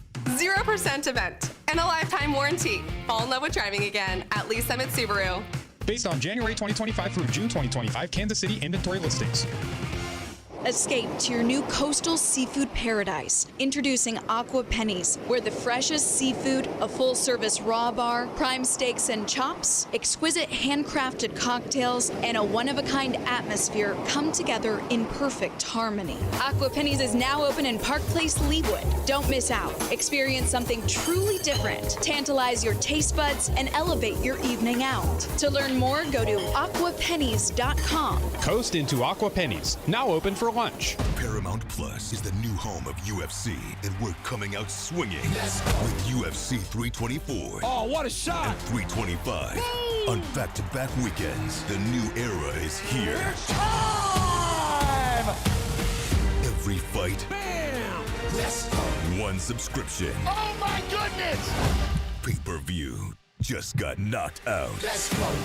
Back-to-back blockbuster UFC events this month. Only on Paramount Plus. Cashback is not available on gas in New Jersey and Wisconsin. Billy, your gas light's on. We need to stop and fill up. No way, Jen. Gas around here is too expensive. We can make it a little further. Billy, listen to your big sister. You don't need to drive all over searching for the lowest gas prices. Do what I do and use Upside. Upside? Do you live under a rock, Billy? Upside is the hottest cashback app out there. It's free to download, and you get real cash back for every gallon of gas you buy. I use it all the time, and I've already made around $200. You can make that kind of cash back just for buying the gas you have to buy anyway? Yes. I'm looking at the Upside app now, and there's a gas station at the next exit offering 25 cents per gallon cash back. Okay, I'm stopping to download Upside and fill up my tank. Download the free Upside app now to earn cash back every time you buy gas. Use promo code BLING to get an extra 25 cents per gallon on your first tank. You can cash out anytime right to your bank, to PayPal, or a gift card for Amazon and other brands. Just download the free Upside app and use promo code BLING for a 25 cents per gallon bonus on your first tank. That's code BLING for a 25 cents per gallon bonus. Here's your traffic report on 96.5 The Fan. Typical afternoon commuter congestion is building on major metro corridors, but no accidents in the KC Metro that'll slow you down right now. The pedestrian bridge replacement over I-70 between the Paseo and US 40 31st Street remains underway with lanes closed. I'm Bill Brooks, 96.5 The Fan Traffic. You're listening to 96.5 The Fan from the DM Injury Law Studios. Mike's got this. Car, truck, or motorcycle wreck? Remember, Mike's got this. 816-888-7500. Mike's got this. Hey, it's Chris Jones from the Kansas City Chiefs. Welcome back to The Drive with C-Dot on your home for Chiefs football. 96.5 The Fan. I want to talk about this for a little bit. I don't know how long the conversation will be, but I think it's a very important conversation to have. Have you guys noticed how the Rasheed Rice story completely just went away? Have you guys noticed that the Rasheed Rice story went away almost as quickly as it just appeared? It popped up on Instagram one day. We talked about it for probably a day and a half. The story was then deleted off of Instagram, and nobody ever spoke about it again. The Chiefs released the most bland ChatGPT generic statement available. We have heard no follow-up from anybody. No follow-up from Nate Taylor. No follow-up from Ian Rappaport, Adam Schefter, Albert Breer. I mean, people that make good money to give you updates and little tidbits and juicy news and notes. We have heard nothing about this story from anybody. That's interesting to me. Rob, I want to be very respectful of the situation because everybody has the same feeling when it comes to domestic violence. But I do think this about the story. I don't think that post was for us. I think that post was for him. This is just my read on the situation. You can absolutely tell me if you think I'm wrong. 913-586-7965. I believe that Rasheed Rice and this woman were done romantically. They are not done with each other. They still got kids together. You never get rid of that person. But I believe romantically, them being together, maybe her being invited to the games, being around, being the player's wife and girlfriend, I think that time was over. I also think that Rasheed Rice had moved on and was going to maybe give this affection to somebody else. We have seen pictures of Rasheed Rice with another woman, and the other woman put the emoji over his face, some silly things that 20-something-year-olds do when it's obvious who the person is. I think Rasheed Rice had moved on and he was no longer in a romantic or pursuing a romantic relationship with this person. I then believe that this person was upset by this and had been keeping notes and had been keeping documents and taking pictures along the way and pressed the button when needed to. Now, this is not me telling you that I don't believe her story. I do believe her story. I believe that Rasheed Rice was physically abusive toward this person. She just had way too much stuff. She had way too many pictures. She had way too much for me to think that she made all of this up. I don't believe that. I don't believe that. So I do believe that Rasheed Rice is guilty in that context, and I put guilty in air quotes is because there was no police report filed. And maybe we end up getting the update when it comes to the story. Maybe in 3 weeks, we end up hearing that she did go to the police and she filed a police report and she wants to file criminal actions and all of those kind of things. That's just not my read on the situation based on the information that we have now. I'm guessing behind the scenes, they had gotten into it. He expressed to her he was moving on, and she had been filing this and released this to embarrass him and released this to continue to damage a reputation that's already pretty damaged. We don't have any evidence that she went to the police. The post was almost instantly deleted from Instagram, and that's all we got. We didn't get anything else. There's been no follow-up when it comes to this story. I don't want anyone to think that I don't believe her side. I genuinely do believe her side.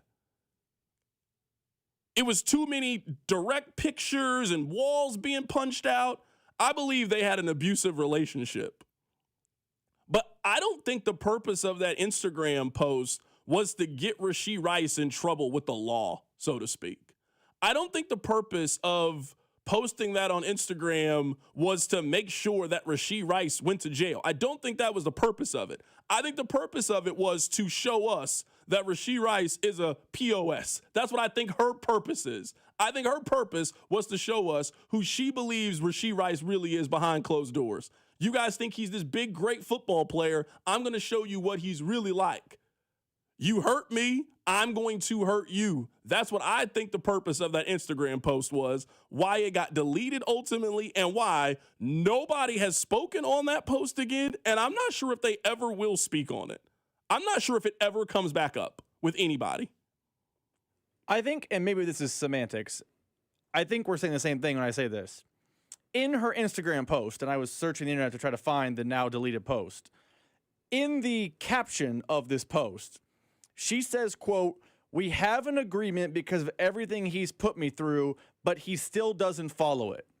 And this is where I think maybe you were on the same, me and you were on the same page. But to me, and sorry, just to speak, but I think she's trying to put him on blast and let people know that this kind of stuff happens, and we have an agreement, and he has failed to follow it, and now he has to get back in the confines of the agreement, and that's maybe one of the reasons why things have gone away. Yeah, for sure. But I guess in this context, and I think people that are in co-parenting situations, just because you have not gone to court filings, you and that person can have an agreement, and I'm going to pay you $1,000 a month. We're not going to go legally through the courts, but me and you are going to have the agreement that every month on the 1st and the 15th, I'm going to pay you what you need to take care of little Tim and Allison.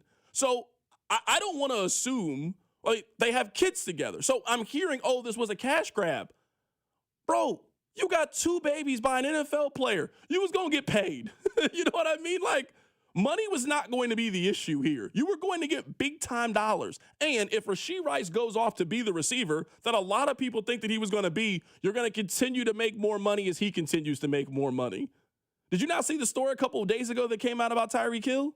Now, Tyreek Hill's got a lot of kids, a lot of different people. I'm not judging the man. That's just a fact of his situation. Do you see how much money he was paying to his former wife and that she got in trouble because he paid – Rob, he paid this woman so much money, she went out and bought her own Bentley with the money and got in trouble with the judge because the judge says that's not what that money is used for. That money is so little Timmy can go to private school. That money is so little Timmy can be dressed, not so you can be riding around in a 2026 Bentley. If you got kids by an NFL player, the money was always going to be there. How much you think you got? Come on, you got 2, not just 1. You got 2 kids with this person. So you were always going to get paid. So I don't believe, I'm just saying what Carrington believes. I don't believe that this person has all these pictures of scratches and her lip being busted and door. I don't think she needed to just go in there and stage a crime scene, so to speak. No, I think that they have an abusive relationship. But I guess my brain is thinking, you post this on social media and you didn't immediately go like, we didn't find this story out because she went to the police and TMZ found out. Or she went to the police and 41 found out and they got the exclusive news that Rasheed Rice's girlfriend / mother of his kids filed this. You posted it on Instagram with 27 pictures. There were 27 pictures attached to it. What kind of scene do you think she was creating? Who you think she is, Martin Scorsese? You think she's Ryan Coogler? She staged 27 scenes? No, I don't believe that. I firmly believe this was a post for us to see. This was a post for the world to know a little bit more behind the scenes about Rasheed Rice. She accomplished her goal. It went viral. Everybody was talking about it. She then deleted it, and now it's time for you to legally go have the conversation about, all right, how are we figuring out custody, how much money? That's what I think the purpose of the Instagram was. And again, man, that's just semantics for me and you, but we're saying the same thing. I think that was what the post is now for as time has marched on. So we haven't heard anything from the NFL investigation. Both Kansas City, the metro area PD, Dallas PD, we've heard nothing from them. And if this story continued to evolve, you would hear from one of those parties. I think whatever agreement this woman and Rasheed Rice had in place, Rasheed Rice was failing to live up to his end of the bargain. And sorry to cut you off, but I guess to add to it, we also know Rasheed Rice ain't paying the other people he's supposed to be paying. He reached financial agreements with these people because of his little drag racing incident, and we also know he ain't been paying those people. So it's also not that far of a leap to me. You ain't paying those people. You also ain't paying your baby mama. And I would say she this agreement with Rasheed Rice, based on, I figure a reporter would find it if it was in court records, makes me think, to your point, it's a little off the books. The easiest way to encourage him to get back and, doing what he was due on his end of the deal is to humiliate him or air their dirty laundry, whatever term you want to use. And I think that's why the story has gone quiet and why the post was deleted is this was designed to say, hey, we have these parameters. We're in a toxic relationship. I have all this information on you. Stay in these parameters and we will continue to operate the way we've been operating. And I think putting two and two together, Rasheed Rice wasn't handling his side of the deal, similar to how he's not paying out the Dallas people. Now that one is more involved in the courts. Yeah, this is the part that I think people are underestimating. Someone on the text line says, pay me under the table or I take this evidence to the cops. Someone else said it came down because he said if you want child support at the level you are getting, it better come down. I'm telling you that if you are actually paying child support, that ain't how it works. I'm telling you, she got 2 kids by you, and you make substantially more money than she makes. She was always going to get paid off of your hard work. She was always going to get paid that way. Always. She was always going to make money off of how good you are playing football. You got 2 kids by this woman. So, no, I don't think that this was solely a shakedown, not in my opinion. I don't think that. I think she might have been hurt by some other things that went happen, but I'm telling you, she was always going to get paid. Always going to get paid. And someone says she hurt herself by the amount. I don't know if this hurt Rasheed Rice. Nothing's happened with Rasheed Rice. Potentially his next contract, because if you were an NFL team and they keep these extensive red flags off the field records the same way NFL teams tell us they do, the NFL now has another chapter in your book of off the field stuff that they can now use as a reason to not pay you. Like, we can be honest about this. The NFL uses everything in their power to not pay players because they don't want to give up all the extraordinary money, et cetera, et cetera. They will now use this, they being the league, as a checkpoint of why we're not going to give you the, pick a wide receiver bag. Yeah, and I think what you were saying is right. I think Rasheed Rice is hurt more in contract negotiations by he seems to have very shaky hands. He is a limited route runner. He has never had a great season. He's had a good season. His rookie year is a good year. 79 catches, 900 yards. That's a good season. Since then, he has less than 800 yards receiving the next 2 years. So I hear what you're saying about red flags. If Rice goes out next year, whether it's in Kansas City, maybe he gets traded, I don't know. But if Rasheed Rice goes out there and balls out next year and has 1,400 yards, someone will pay Rasheed Rice. Maybe that someone will not be Kansas City, but he will be a 25-year-old pass catcher in the prime of his career coming off the best season. That guy's getting paid.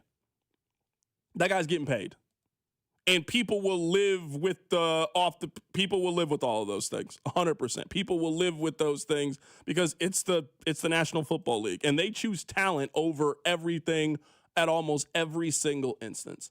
Let's switch gears just a little bit. I will say this, and I know, Rob, you are much more on the Eric Bieniemy train than I am. We don't have to go through the whole argument again.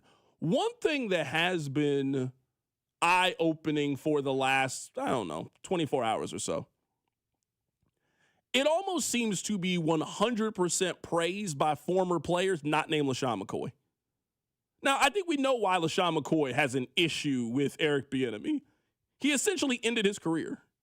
LaShawn McCoy was having a decent season. He couldn't hold on to the football. He then got basically fired from his job, and that was kind of the end of it. So if you're a prideful guy like LaShawn McCoy, you think you're a Hall of Famer, you're an all-pro, all-decade kind of guy, and this guy basically told you, A, you need to get better. I could see how you didn't receive that well, and that pretty much ended it. Nobody else has really said anything bad about EB over the course of the last couple of days or so. He's really been the only one. And then you start to hear guys like Jeff Allen, guys like Mitchell Schwartz, who are going to be on the show coming up in a couple of days, guys like Travis Kelce. People pull this old audio from him on NFL Live. Week in, week out, he has our team and prepared and ready to go. Everyone says it's an Andy Reid offense.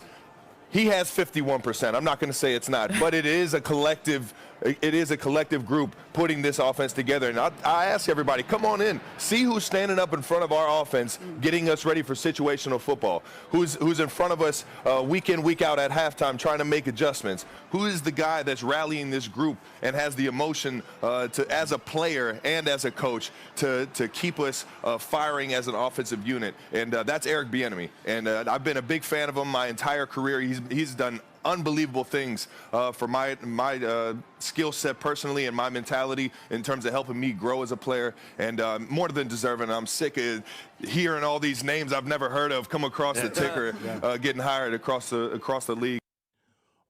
Rob, I want you to be honest with me. Do you think I am overreacting to the holes in Eric Bieniemy's resume? Because what I have picked up over the conversations that not just me and you have had, but like people calling in the text line, I feel like I'm in the minority when it comes to caring about EB's success outside of the building and how I guess the rest of the league feels about EB. Because if you were like looking at it just through the Kansas City lens, man, this guy's like a great candidate.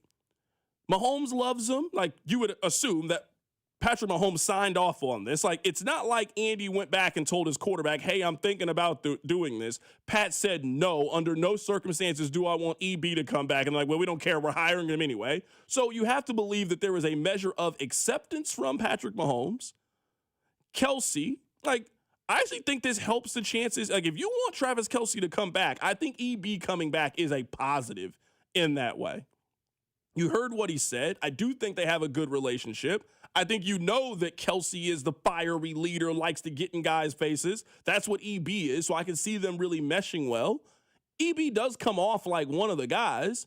Man, there's like a lot of positives about Eric Bieniemy. So I am intrigued in a way that I'm not really sure if anybody else is. Man, there's so many green flags for why this would work. Why hasn't it really worked anywhere else? And why hasn't his career progressed? Like, we talk about his ability to help this guy be better, this guy be better. How has that not been reflective on his own resume? And why does it appear like he has hit a glass ceiling in his own growth as a coach? To answer your question, I do think you are being a little unfair with the return of Eric Bieniemy from this regard. I think it is a fair point to say, why hasn't the rest of the league embraced him the way Kansas City has embraced him? But I think that's a little bit of an unfair metric because it's possible what other people are asking him to do is outside his skill set, where in Kansas City, it's just do this and that's your lane. Don't worry about anything else. Just do this. In Washington, I know that everyone says he failed. I mean, it wasn't the worst failure of all time. There have been worse offensive coordinators in the league. He was calling plays. At UCLA, he was calling plays. It's possible play calling and being an elite play caller and knowing what to dial up at the right time is not his skill set. But in Kansas City, you don't need that skill set as long as Andy Reid exists. But then I would ask the question, and maybe this doesn't matter for EB then, at least at one point, and maybe he's just given up on this goal. If your goal at one point in your life and you were doing everything you could to be a head coach in the National Football League, why do you then continue to take jobs that only highlight what your biggest weakness is? If you know that you need to call plays as the offensive coordinator and people will not see you as a great offensive coordinator if you don't call plays, then how have you not positioned yourself and continue to align yourself with, let me turn what right now everybody deems to be a weakness in my resume. How have I not turned that into a strength? To be fair, didn't he try? It's possible he tried in Washington, tried in UCLA, and just failed. He maybe took the Washington job because exactly what you're saying was the feedback he was getting on why he wasn't a head coach. Hey, you're not calling the plays. We need a play call guy. We need a scheme guy. And he's like, okay, I'm hearing you. I'm going to Washington. It didn't work there. He then said, okay, didn't work. Maybe it's Sam Howell. I'm going to go to college. Maybe I'll then bounce back up. It didn't work there either. It's possible he did this. I want to go figure out how to get better at calling plays and found out, hey, I'm just not good at that. It's the same way, to make a college sports analogy, there are definitely assistants right now on your favorite college program, football, basketball, whoever, who are elite recruiters, but they couldn't scheme you out of a paper bag. For sure. Those guys, as assistant coaches, are told, keep recruiting, keep the pipeline pumping. Don't worry about this other thing. We'll find someone else to do that. That's the analogy. Eric Bieniemy is hold people accountable, do this, do that. That guy, but he is not 3rd and 7. I'm thinking about let's run Y trip Z. That's not his skill set. But I would then argue then you can never be a great offensive coordinator if that's not your skill set. Outside of Kansas City, I don't think he's a great offensive coordinator because he doesn't have that skill set. That's fair. If you're telling me that his unique skill set, it's so particular, it's so niche. Now, I would also ask, Kansas City is not the only coaching job in which the offensive coordinator does not call plays. It's possible he works in another place. San Francisco, for example. Kyle Shanahan calls the plays. In Los Angeles with Sean McVay, he calls the plays. It is not like Kansas City's system is the only – in Chicago – their head coach calls the offensive plays and essentially is their offensive coordinator. So I do wonder this, and we've been talking about it. I do wonder if I'm the only person that just the lack of his career growth and development is eye-opening to me. And I guess we could talk about this more on the other side because I think he is getting a lot of credit for working in the Ben Johnson system. I don't think people are asking the right question. I'll tell you what I think the question is. Keep it right here. It's The Drive. The Drive with Carrington Harrison on your home for K-State Athletics. 96.5, The Fan.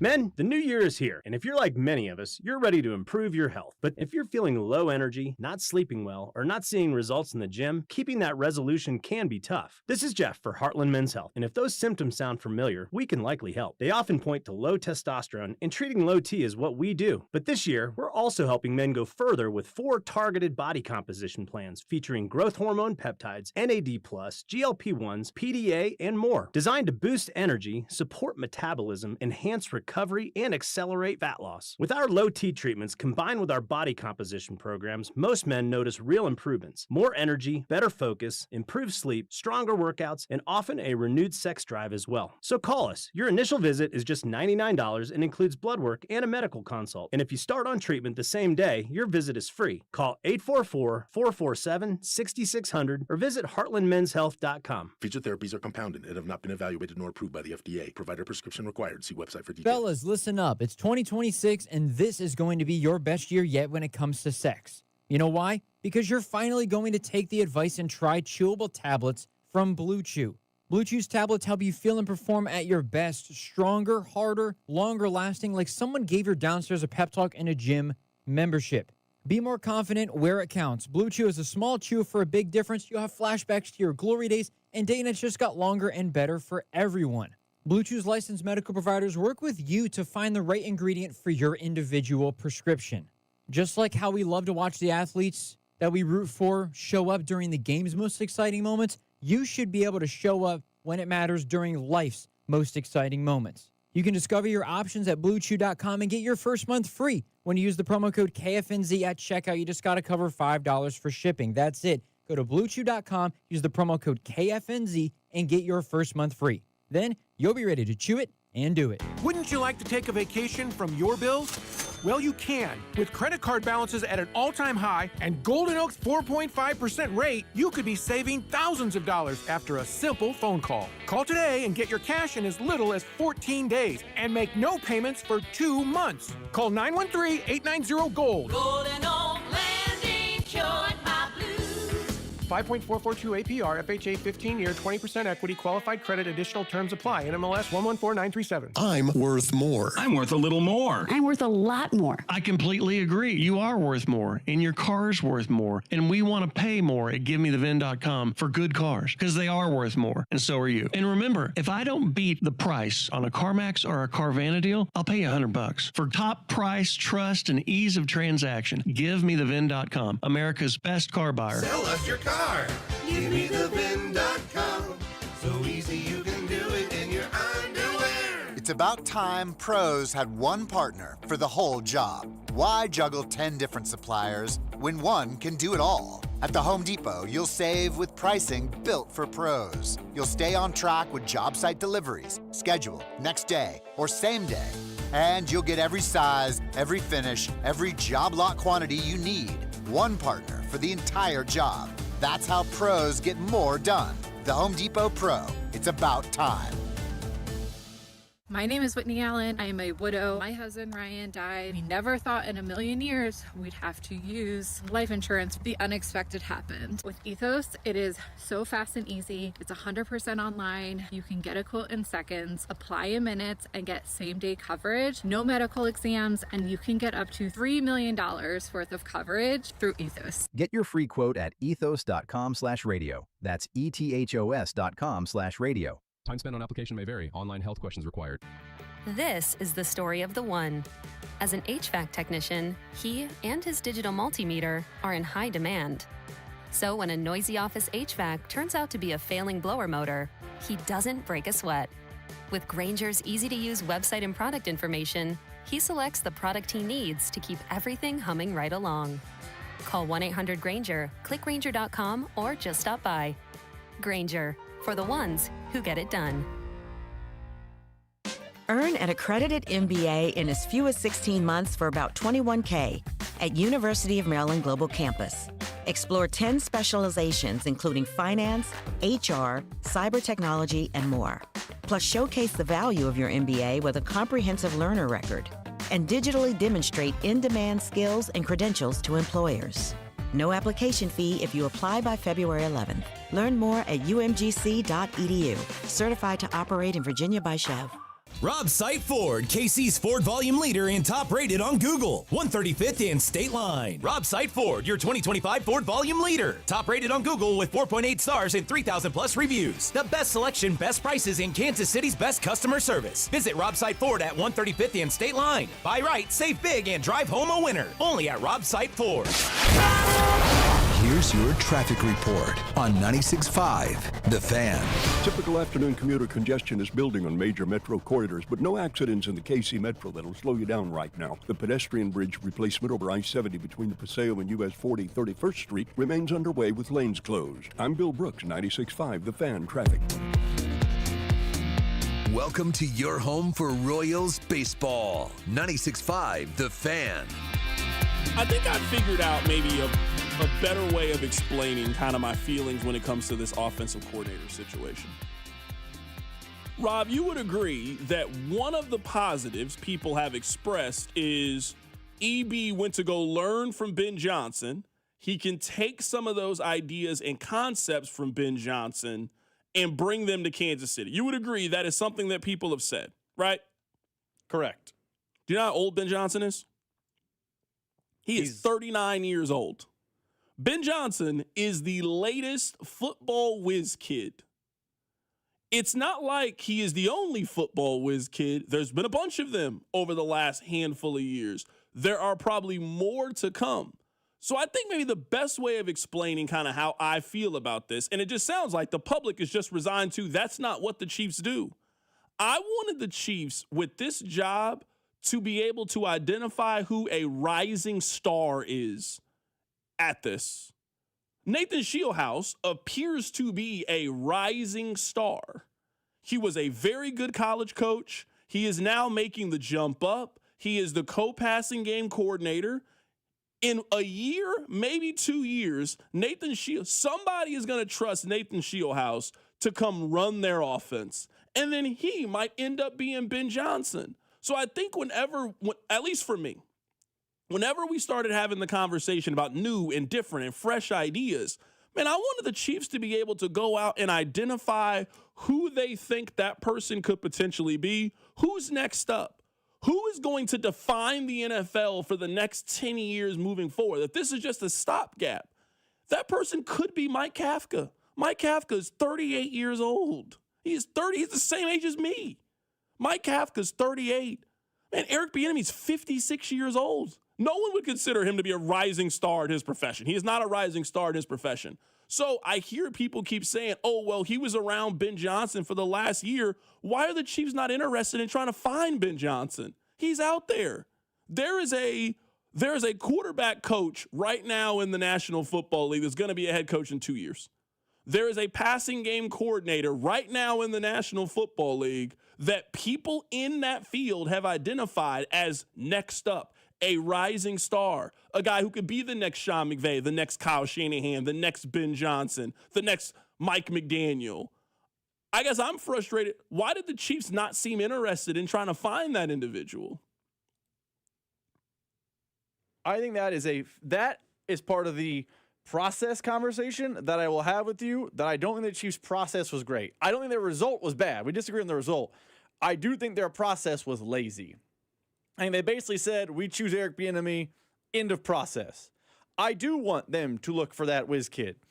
I also don't know that they can't find it at position coach, though. Like, if they hire, I don't know the name of a running back coach. If they hire some running back coach, let's say they hire the guy out of LSU. I'm just naming a school. He's at LSU. They bring him up to the NFL. They can still bring in that whiz kid, different ideas guy. They can bring in someone different and bring him up. I'm just saying, and I heard what you're saying. We can look at their coaching staff.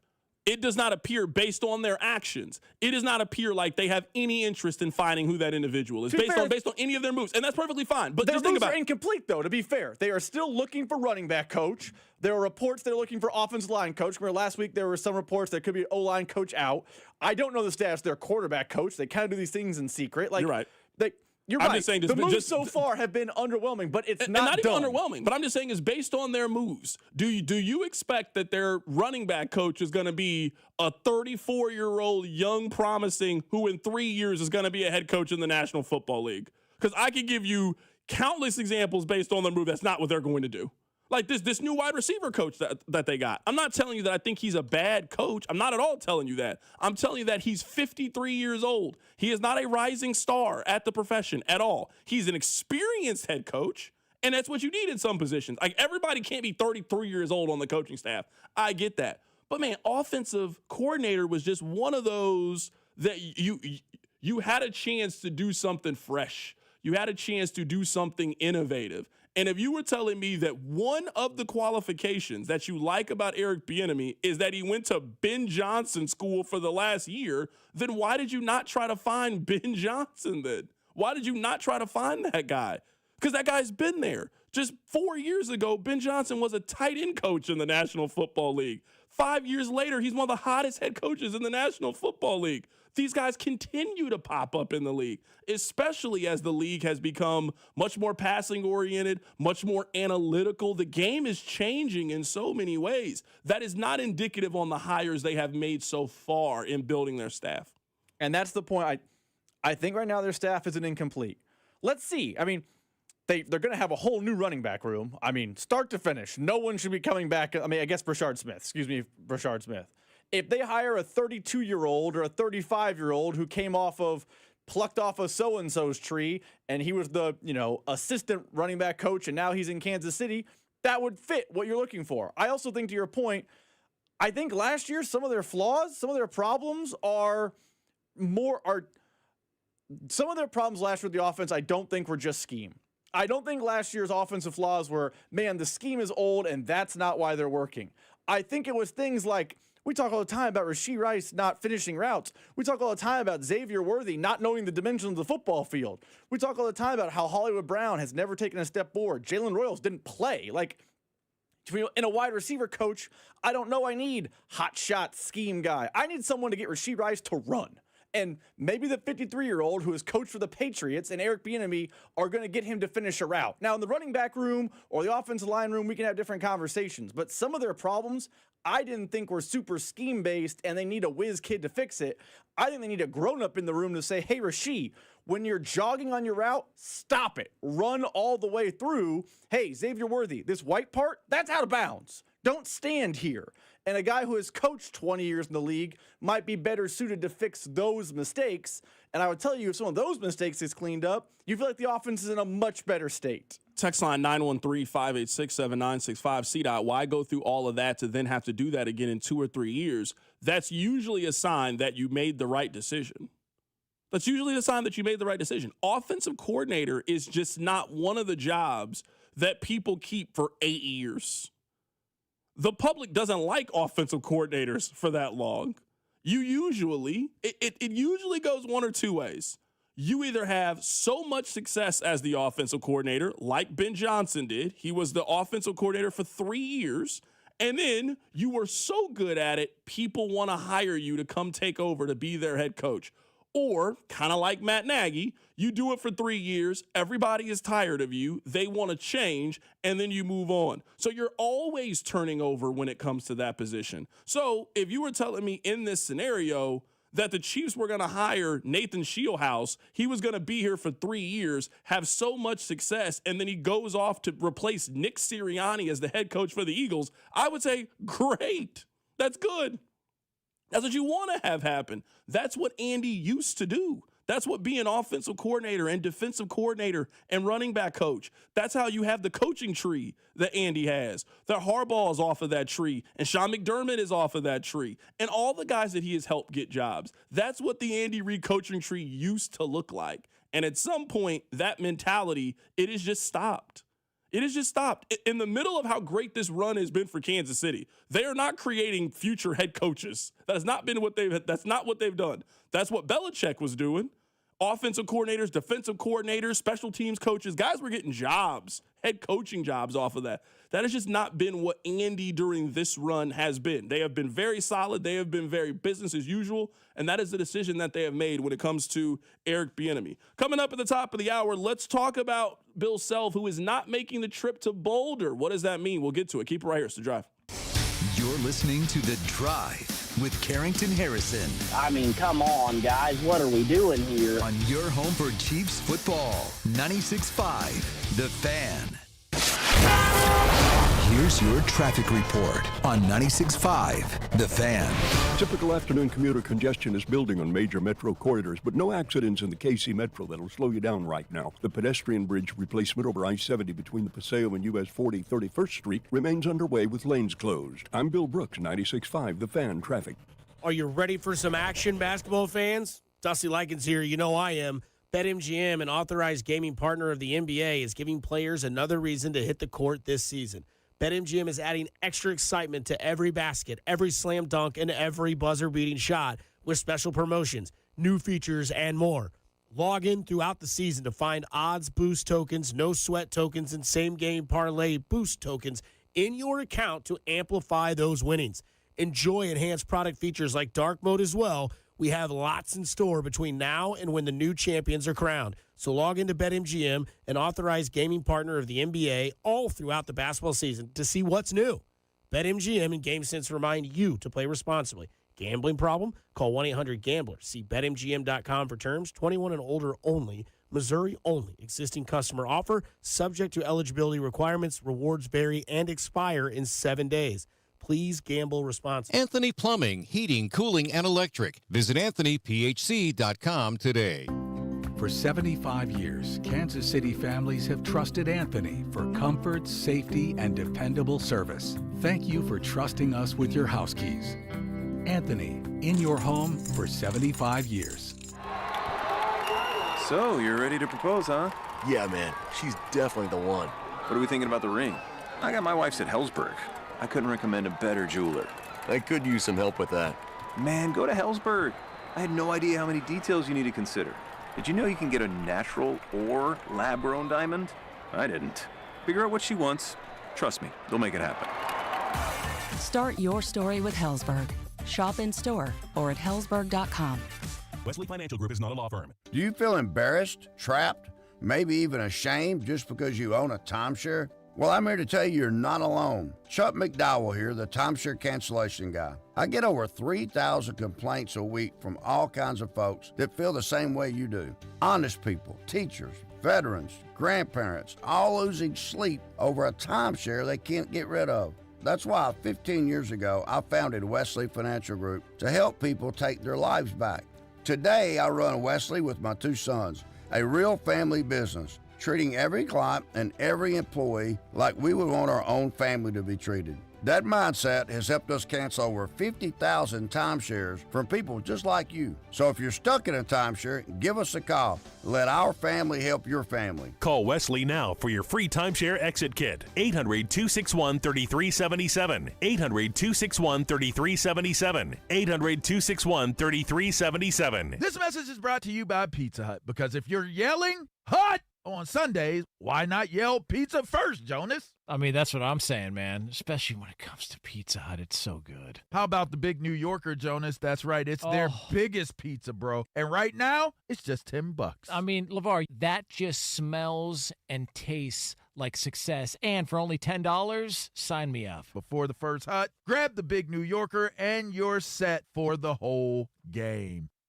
My name is Whitney Allen. I am a widow. My husband, Ryan, died. We never thought in a million years we'd have to use life insurance. The unexpected happened. With Ethos, it is so fast and easy. It's 100% online. You can get a quote in seconds, apply in minutes, and get same-day coverage. No medical exams, and you can get up to $3 million worth of coverage through Ethos. Get your free quote at ethos.com/game. That's ethos.com/game. Time spent on application may vary. Online health questions required. Football playoffs are here, and Underdog is the best place to get in on the gridiron action because you can make entries and win money. Right now in Missouri, it is incredibly easy to get started over on Underdog. Just choose one of your favorite players and choose if they'll go higher or lower on stats like touchdowns, rushing yards, receptions, and more. Get them right, and you could win up to 5,000 times your cash. So what are you waiting for? Download the app today and use promo code TAPP, T-A-P-P, to score $75 in bonus entries when you play your first $5. That's promo code TAPP, T-A-P-P. The best place to get in on the gridiron action right now in Missouri. Underdog. Make plays, win money. Must be 18 plus and present in Missouri. Terms apply. See assets.underdogfantasy.com/webs/playing good terms_DFS_.html for details. Concerned with your play, call 1-800-GAMBLER. Visit www.ncbgambling.org. Hey, Royals fans, it's Vern. I'll be broadcasting live from Royals Rally on Saturday, January 31st, starting at 9 a.m. as I sit down with the biggest names in the organization before they head off to spring training. This is your home for Royals baseball. 96.5 The Fan. 96.5 The Fan. KFNC-FM and AM. HD1 and HD2 Kansas City. An Odyssey Sports Station. All right, I know how you guys are going to hear this coming from me who cheers for Missouri, but this is not talking about Kansas as a basketball team. This is about Bill Self, his health, his coaching status. So I hope that you know this doesn't come from a trolling place. I'm not here to poke fun. We're talking very serious matters here. The reason we are going to talk about this is recently, is it fair to call it a health scare, Rob? I don't know what phrase you would use, but there was kind of some rumblings about Bill. We then got a statement. It doesn't sound like it was very serious, but it was serious enough for them to release a statement. Bill and the administration released a statement, and he is not making the trip to Boulder. He is not going to be on the sideline for today's game against Colorado. This is just my guess. This is just my hunch. This is just my assumption. I'm guessing when it's over for Bill, I don't think that Bill announces in January that we only got 2 more months of him being the head coach at Kansas. That's not really how it's been with really anybody other than Coach K.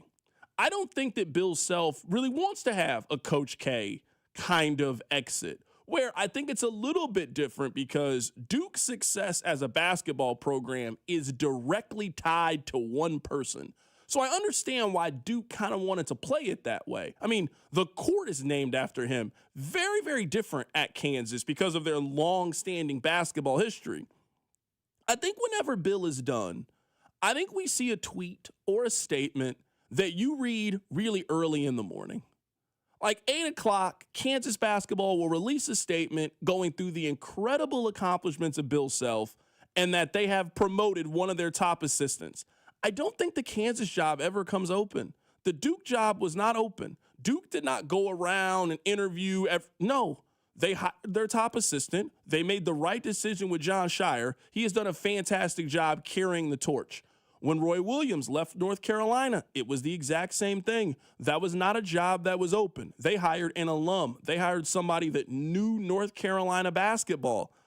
I think Kansas is going to do the exact same. I think Kansas is showing you what the plan is going to be. I don't know when it's going to be, but I do feel very strongly, I think that time's going to be a little sooner rather than later. I don't think that we got 5 more years of Bill Self coaching at Kansas. I think we got maybe 2 or 3 more years of Bill Self coaching at Kansas. these health scares, they just are popping up a little too frequently now. And when you've made the amount of money that Bill Self has made, and you've had the amount of success, and you've also had chances to coach for the Olympics, you've had chances to coach in the NBA, and you seem very, very happy just coaching at Kansas, I think that changes things. I think one day we wake up in the next 18 months, and I think we see a statement from Kansas basketball that Bill's done. Bill had an amazing career, and Bill will still be around. He'll go to games. He'll be there for donors. He'll help with NIL. Like, I don't think Bill's leaving Kansas University, but just the day-to-day stress, the grind of being a college basketball head coach, I don't know how much longer Bill is going to do that. We had Matt Tate on the show earlier, and we asked him, I think that Jacques Vaughn is the overwhelming favorite to take over. I think he's their version of John Shire. He makes all the sense in the world. His name is in the rafters. He is one of the greatest players to ever go to Kansas. He coached in the NBA. He certainly knows what it means to be a Jayhawk. He checks so many boxes for Kansas. Here is Matt Tate. I've gone back and forth on Jock. I think that the sort of path that you just laid out is perfect. I agree with you. The one reason that I'm not sure on that yet is, the athletic director's got a pretty good track record of hires right now, and maybe not college basketball hires, maybe not replacing Bill Self hires, but every hire he's made here has been really, really good so far. And he likes doing coaching searches. He's really good at them. And so I thought for a long time that he would sort of want that and be excited about that. He being Travis Goff, of course. But, it's a big hire. It's as big a hire as he's ever made, or as many people have ever made. And so if there is some sort of way to make that easy and take some of the pressure off of it, then, I could also see him being open to that, because there is a lot of pressure on who comes next. When you were talking about following Larry Brown, Roy Williams, and Bill Self, it's hard enough to just replace Bill Self, but you're actually replacing those three guys. And you probably remember the story about Self talking about whether he wanted to do the job. So that was Matt Tate earlier today when I kind of ran this theory by him. Rob, I'm curious. You're an alum. You're a season ticket holder. You know Kansas basketball as well as everybody. Do you think my read on this is correct? I just think at some point in the next 18 months, I think Bill obviously is going to finish out this season. Like, you did a lot as Kansas to try to go get Darren Peterson. They got a chance to get the #1 recruit in high school basketball again next year. I kind of think Bill wants to play out these next couple of years, see how it goes, and then one day in April or, early May, we'll see a tweet, we'll see an announcement that Bill Self has stepped down and that they are promoting either Jacques Vaughn or Jeremy Case, that one of them is going to be the next head coach at Kansas University. I don't think your read is all that wrong. And I think, and I want to phrase this correctly, I don't have any inside information. Just reading the recruiting rankings and getting the tea leaves of how Bill Self has talked about this year's team and last year's team and the year before that's team, I think if Bill had 100%, I get to pick on this is when I'm done, I think he wants to finish out this year, coach next year, and then evaluate. Now, with his health, he might not get to make that decision. Matt Tate on the show, Catch the Podcast page, mentioned it was July of this year. We got a report that he headed to the hospital because he was experiencing, some chest tightness. He had in 2023. We know before the Big 12 tournament that kept him out of the Big 12 tournament and kept him out of the NCAA tournament. He had a heart, I don't know if it's attack or episode. I don't know the technical, medical verbiage, but he had a heart problem in 2023. He had chest tightness in 2025. There's reports that there was a 911 call from Allen Fieldhouse with chest pains yesterday. He's in the hospital. Now, he got a bunch of fluids and he's feeling a bunch better, but a man who has had heart issues in the past in the hospital is never a good sign. So I think your read on it is right. I think he'd love to coach the rest of the season with Darren, and then next year, if they get the Stokes kid, he's the #1 recruit in the country. I think he wants to coach that kid too. I don't know with his health he'll get to choose. Now, with Jacques Vaughn, I think you're correct. He does feel like the heir apparent. But I think that as an heir apparent is very different than John Shire. Jacques Vaughn is 50 years old. Let's just say Bill Self retires in 2 years. Just pick a date. Jacques Vaughn will be 52. John Shire took over the job at 36. That is we just talked about Eric Bieniemy and young whiz kid. It's a young man's game. That's who John Shire is. That's who John Shire is. He's a 30-something. Jock Vaughn, while he's low in head coaching experience, he has been a head coach in the league. It's not like he's been a head coach in the league for 25 years, is older than John Shire. And I think as a KU fan, there are definitely some fans who think, yep, Jock Vaughn, there's the heir apparent. The John Shire apparent for the equivalent is Jeremy Case, who's also on the bench right now as an assistant coach and was on the 2007 team as a player. So I think they have more options in-house than the average person thinks, but it definitely feels like they are building a bench designed to one day have one of those in-house options elevate up when Bill Self eventually steps down. I am curious to get your thoughts on this. Now, maybe this is like a little bit of Missouri hate coming out here, just a little bit. I can't think of the last time there was this measure of uncertainty about Kansas basketball. Like, they're not the same dominant program that they were 10 years ago, where every year going into the Big 12, you knew exactly who the best team in the league was, and it was ridiculous to even suggest that anybody else could win the league. They're not that anymore, but they're still obviously very good. They're going to make the tournament this year. They'll be a 4 or 5 seed. They can make a little bit of a run in the NCAA tournament. Like, they are still very, very good. The last time that their job was open, they got the absolute best candidate that was there. It was obvious that Bill was too good to be at Illinois, and he was going to be a very successful head coach. Now, I don't know if anybody envisioned that he was going to go on the run that he has done, and that you had Larry Brown as a head coach, you had Roy Williams as a head coach, and Bill Self was better than both of those guys combined. I don't think anybody thought that was the case. But hiring Jock Vaughn or Jeremy Case is a question mark. And I just can't really remember the last time that I felt like there was a question mark sort of hovering around Kansas basketball. How good are they in the Big 12 is a legitimate question to ask based off the last 3 years. How good are they in the Big 12? How long is Bill going to be there? If we are considering there's only 2 options for the job, are those great options? Because North Carolina probably should have came open to everybody. They would be in a better situation if they didn't hire Hubert Davis and open this up and went and got the absolute best candidate that was available. But that is not the path that they went down. There is a measure of uncertainty around Kansas basketball that just feels very, very new. I understand your point, and maybe I'm responding to a little bit of KU hate with some Kansas copium. Every time a major college basketball job has come up recently, I'm talking major. I'm not talking about, the Arkansas job's available. I'm talking about Kansas, if it comes available, North Carolina, Duke, the creme de la creme, even Kentucky to a little bit. They've kind of stayed within the family. Duke hired John Shire, who's an assistant. Now, Hubert Davis, you're right, that job should have been open to everyone. It wasn't. It was Hubert Davis's to lose. The Kentucky job, they really tried hard for Scott Drew. Once they filled on Scott Drew, who'd they hire? An alum who was coaching at BYU and Mark Pope. Like, I don't know if that's just the trend, and that's just Kansas is now potentially, if they make a change due to a retirement, following the trend. But these blue bloods are not really hiring outside the family anymore. Like, think about, when North Carolina came available when we were kids. It was Roy Williams' time. You're going to go get a big-time coach. The second time it came available in our lifetime, basically, it was the guy down the bench. You think Duke basketball is the best job in the sport. They didn't even open it up to people outside the building. So it's possible KU is just following the trend. We will find out over time if the trend is correct, but it feels like that's what KU will end up doing. Yeah, someone just texted in, CDOT, you're talking crazy. When Roy left, there was all kind of uncertainty. I think people are misremembering how great of a prospect Bill Self was when he was leaving.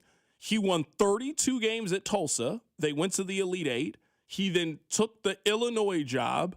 They went to the Elite Eight his first year at Illinois. He was there for 3 years. He was so good that for year 4, that team that he had, they went to the national championship game. So he had built a national championship contending team at Illinois in 4 years. And I know he had those 2 early losses, but in Bill's first season, they went to the Elite Eight. Like, Bill was a surefire number one. Like, you don't really have a better transition than what Kansas had with Bill Self. When you go from Roy Williams, and if you were saying, all right, guy who was super successful at Tulsa, guy who was super successful at Illinois, they got the absolute number one candidate that was there, and he just went on.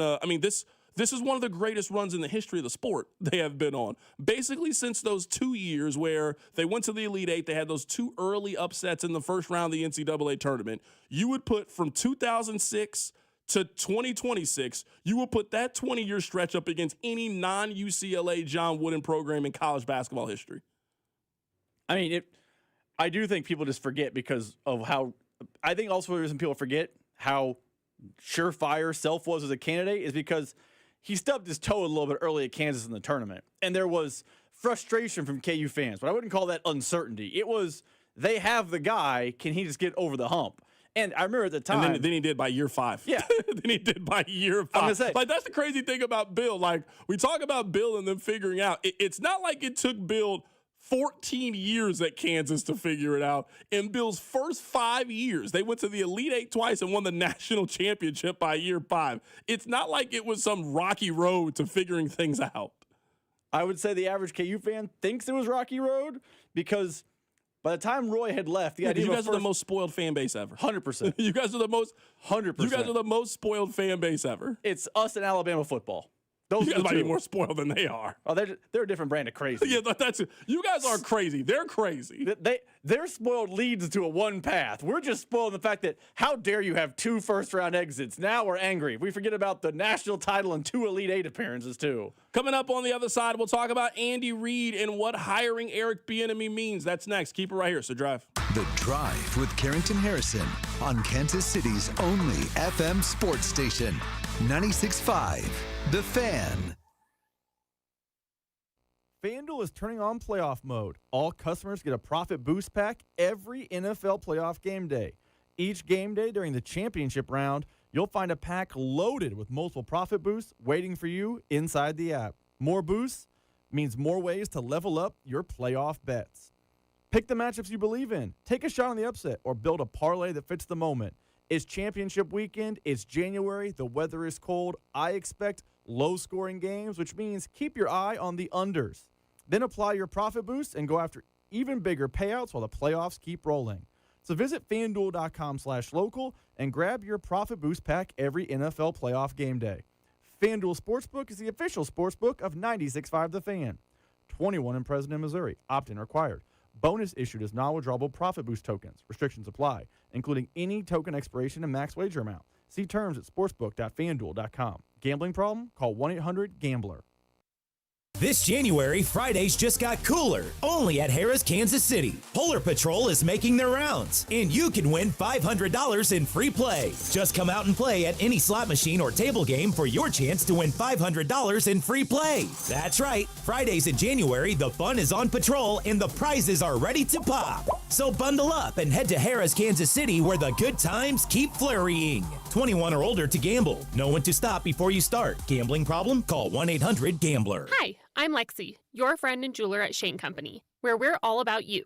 Your style, your budget, your dream engagement ring. We'll take total care of you. First, come browse all the beautiful settings in our cases. Take your time and try on as many as you want.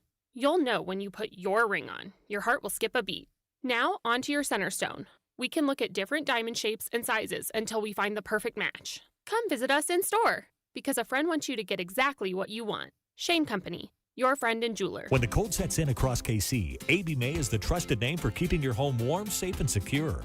From furnace repairs to system replacements, we deliver reliable solutions and unmatched care and professionalism. Whether it's a sudden breakdown or routine maintenance, AB May is here to help. Trusted by generations of Kansas City homeowners, we're committed to doing things the right way every time. Call AB May at 913-732-9993 or visit us at abmay.com. Call your serviceman from AB May. I wish I'd gotten treated for my erectile dysfunction sooner. Men, I hear this all the time from our patients. This is Jeff for Heartland Men's Health, and if ED is a problem in your life, resolve to get it treated today and stop having it affect you and the one you love. ED is simply a medical condition, and it's fully treatable. And at Heartland Men's Health, we have treatments that are effective in well over 90% of cases. Which means if you're like most guys, your ED will be a thing of the past. In fact, you could be having great sex within a day or two of your first appointment, and you'll likely find you're performing like you haven't in a long time. It's the new year. Resolve to get your ED treated and change your life. Call us at Heartland Men's Health. Your initial visit is only $99 and includes blood work, a medical consult, and if medically advised, a test dose. And if that test dose doesn't work in the office, your visit is free. Call 844-447-6600. That's 844-447-6600 or go to heartlandmenshealth.com. We have 3 offices, Overland Park, Independence, and North Kansas City. I'm Piera Palazzolo, VP of Digital Marketing for the American Management Association, a company focused on the management training skills needed to enhance the careers of business professionals. We did our research when it came to the best companies for website development and chose AmericanEagle.com. And we couldn't be happier. AmericanEagle.com worked closely with us to understand the front and back end requirements needed to launch an e-commerce website that could handle the complexities of running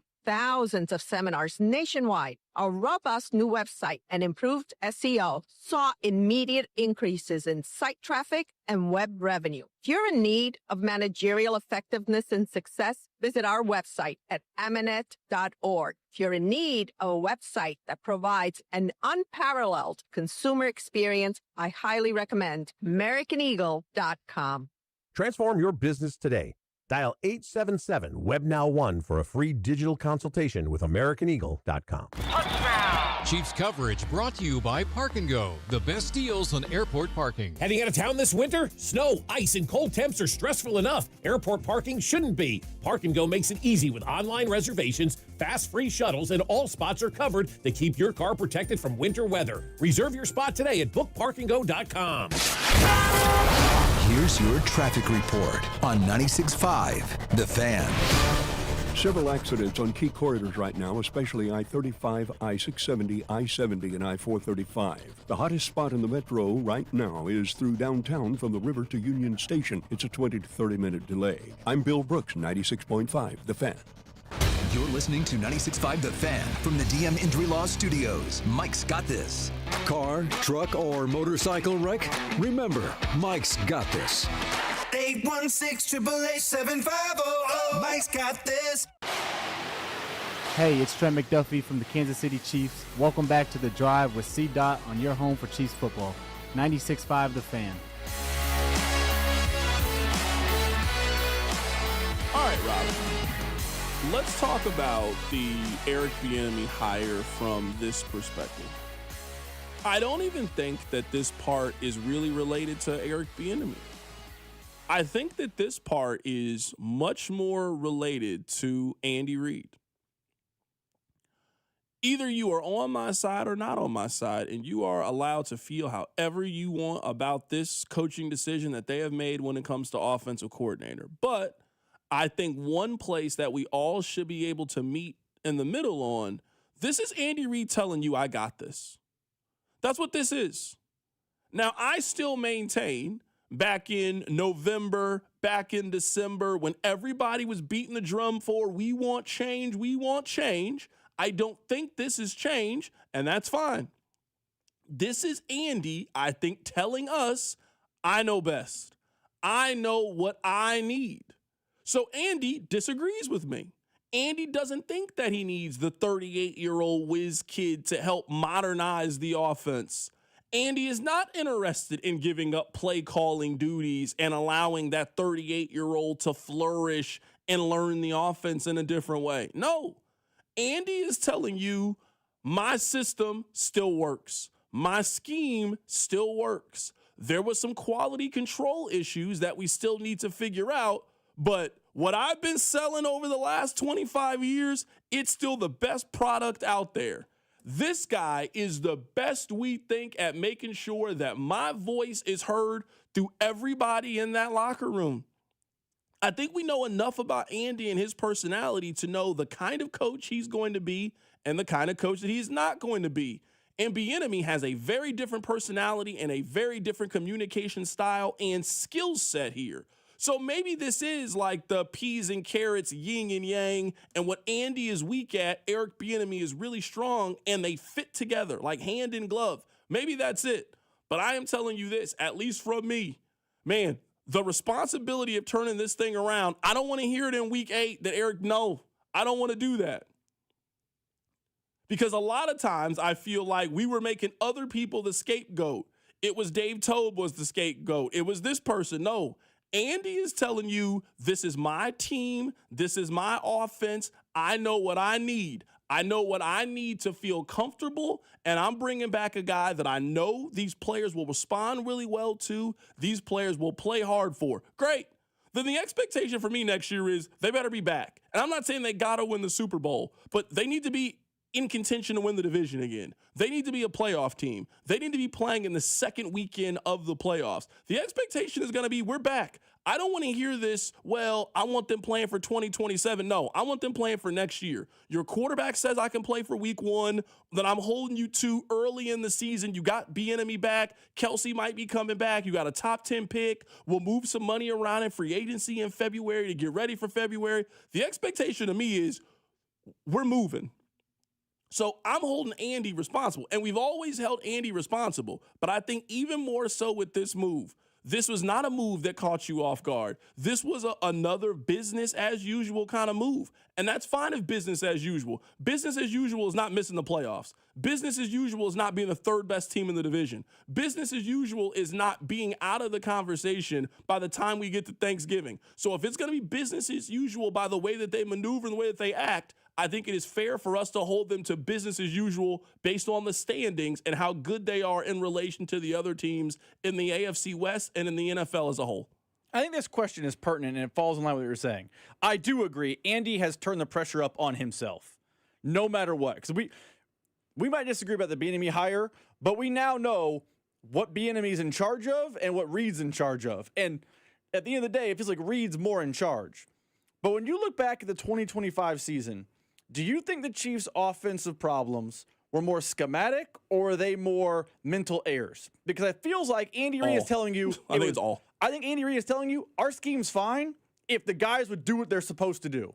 He's telling you without telling you that if Rasheed Rice finishes the route, if Xavier Worthy knows where the out of bounds is, if Jawan Taylor knows how to line up, if Patrick Mahomes makes the RPO read better, like whatever if a guy could beat man-to-man coverage, if those things get done, we still have the scheme, we're fine. He is now telling you that with his hire. I tend to agree with Andy. I'm not all in on Andy. I'm not 100%. I do think there are some schematic errors, but I don't think it was just, oh man, the scheme is broken 1 year removed from being in the Super Bowl. I know it was kind of a smoke and mirrors Super Bowl, but they were still the 1 seed in the AFC and won, 15 games, 14 games, something like that the year before. So I don't think their problems are all scheme related, but Andy is telling you the same thing. If next year we are talking about the same things, can't beat man coverage, too many RPOs, those sorts of things, then I will join you in saying Andy missed because it is scheme. As I sit now, or I guess I stand on the show, I think the problems are more mental than schematic, so I trust Andy to keep the scheme going. I hear what you were saying. I think my point is, and I think you would agree with this, when you and I are having an argument in September, I don't want you to tell me that the run game doesn't matter. Not when you hire that person to be your offensive coordinator. I don't want to hear that from anybody. I don't want to hear, Andy's not going to run the ball. You hired a former running back and maybe the best running back coach in the National Football League to come in and be your offensive coordinator. Running the football needs to be a part of the foundation of what makes your offense work for this upcoming season. So this is not me saying they got to go get Jeremiah Love. But I think we would agree for the last couple of seasons, there has not been a team in the league that has invested fewer resources to trying to run the football effectively. I'm telling you, my expectation is that ends now. That ends now. And part of it then is if you are going to control the offense and you are hiring this offensive coordinator as somebody that can hold guys accountable and can also raise the floor of the running game, because I've seen him do that before. I've seen him do it with you, and I've seen him do it without you, then you need to give him the pieces that he needs to go out and put a good run game together. And that's not waiting until the 7th round to go draft Brashard Smith and you trying to tell me this is new Jerick McKinnon. No, this is taking a little bit of money in free agency and going to get Travis Etienne. This is you taking a little bit of money in free agency and going to get Tyler Algier and then spending a 3rd round pick on a running back. There is levels to this. And so far over the last 6 years, they either spend a 1st round pick on Clyde Edwards-Helaire or a 7th round pick on a running back. There has to be some in the middle. That's what this move signifies to me. It has to signify this is a commitment and a sign that we have towards trying to be more balanced offensively, trying to be a more physical team up front, and trying to run the football effectively. So I will not accept anybody in October telling me, oh, well, they're not going to run the ball. Then why'd you hire that offensive coordinator then? Why did you hire a former running back coach who we have seen can get Kyle Monungai and Damian Williams and all these guys? Then you are not using your position. You're not using your guys helping you. You're not using their skill set then. So I actually agree with you. I won't be saying running game doesn't matter, running game doesn't matter. I think where we differ a little bit is I think I'm going to care more about effectiveness than pure play calling. I still don't think Andy's going to be a run-first guy. I agree with that. But if they're going to be run at the same amount, let's just say run the exact same amount of plays in the run game versus pass game, it can't be, 3.6 or 3.7 yards per carry again? It can't be that. In the same vein, I'm also going to be team don't sign Breece Hall. But just not signing Breece Hall does not mean they're not investing in the position. They can invest more in running back than they did last year while still not, having the pendulum swing too far forward. I also am going to be open, at least in the offseason, and we will see in September, to the idea that Eric Bieniemy can turn a third-round running back. Who's the other Notre Dame kid? Price. Not Love, his backup. Who's good? Who's very good. If they draft that kid in the third round, I'm not going to be saying that's not enough investment. I'm going to be saying, let's see if Eric Bieniemy can turn that kid into a first-round type of talent because of his coaching. We will see what happens in September, October, November, but I'm going to be team patience with the running game, but I do want to see them do the run game more effectively. I don't need more commitment. I just need more effectiveness. I could live with them showing the exact level of commitment that the Bears did. DeAndre Swift signed a 3-year, $24 million deal that's basically 2 for $16. Like, if the Bears want, at the end of the season, they can cut DeAndre Swift and save $7 million. So I'm assuming they will renegotiate his deal or move on and just churn and burn and find maybe DeAndre Swift is a possible option in Kansas City. DeAndre Swift is a lot younger than you think he is. He's 27 years old.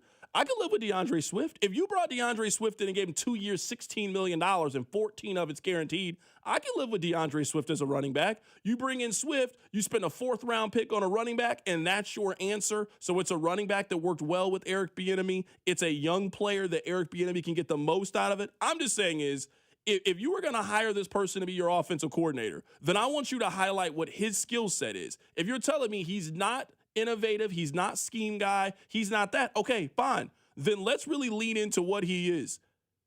I think he is the best running back coach in the world. There is not a running back coach that you rather have with a young talent than have Eric Bieniemy. So your offseason moves need to reflect the skill set of your coaches, and it cannot be like last year where it was obvious they needed help at running back, and they brought back Kareem Hunt, signed Elijah Mitchell, and spent the 7th-round pick on running back. That is unacceptable this offseason. In the same vein, and it applies to running back because I think they're going to draft one.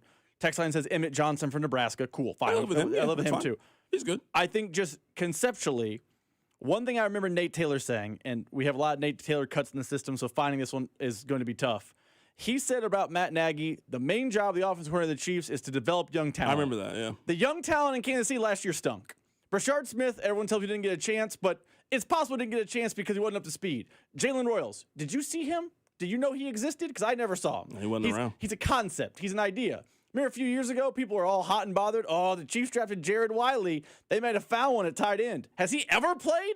Does he get on the field? I know he got hurt at one point. So what I'm about to say about Eric Bieniemy applies to is beyond just running back to me.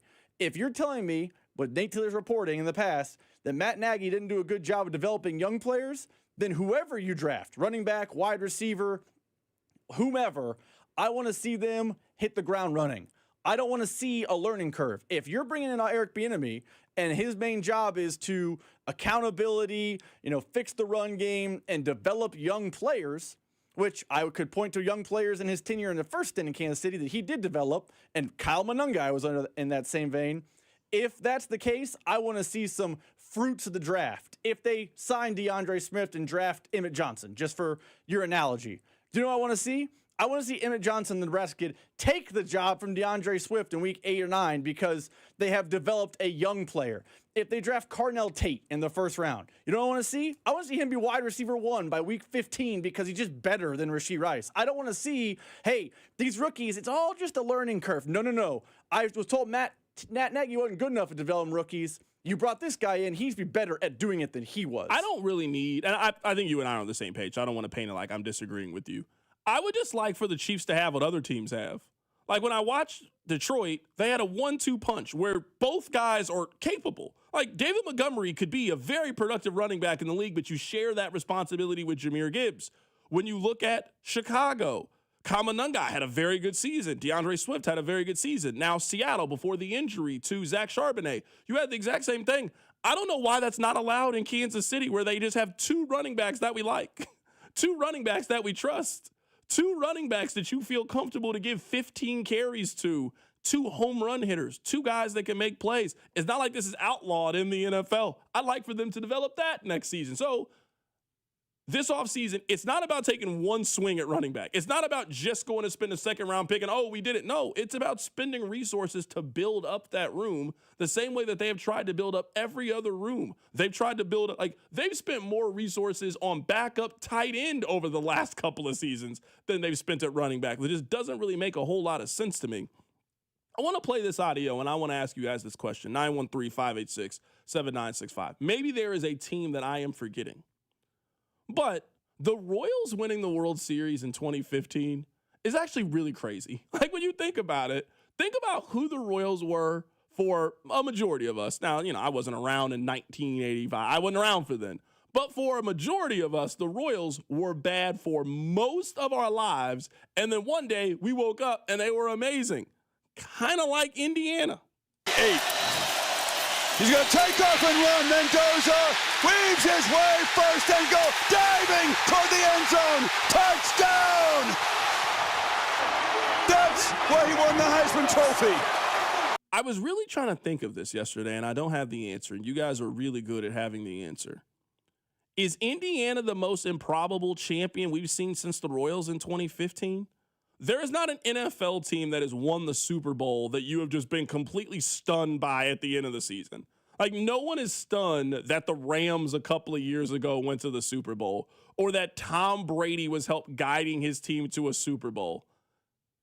I'm really trying to think of who that is. We haven't really had that team in the NBA, and we haven't had that team in baseball since the Royals.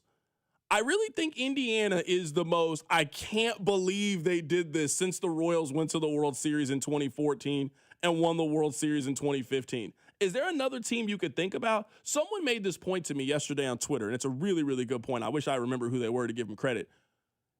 What Indiana did yesterday was equivalent to what if Gordon Hayward had made that shot in the Butler-Duke game. Like one day we just woke up and it's like, wait, hold on. Butler's in the national championship game? And they're playing Duke? If Gordon Hayward had made that shot, it would have been the greatest shot in college basketball since Christian Laettner. That's what it would have been. A half-court shot for a mid-major to win the championship over Duke. You'd be seeing that play every day for the rest of your life. I feel like Indiana winning the championship, that is the craziest. I can't believe they won something since the Royals in 2014 and 15. That's a really good question. In American sports, I cannot think of one.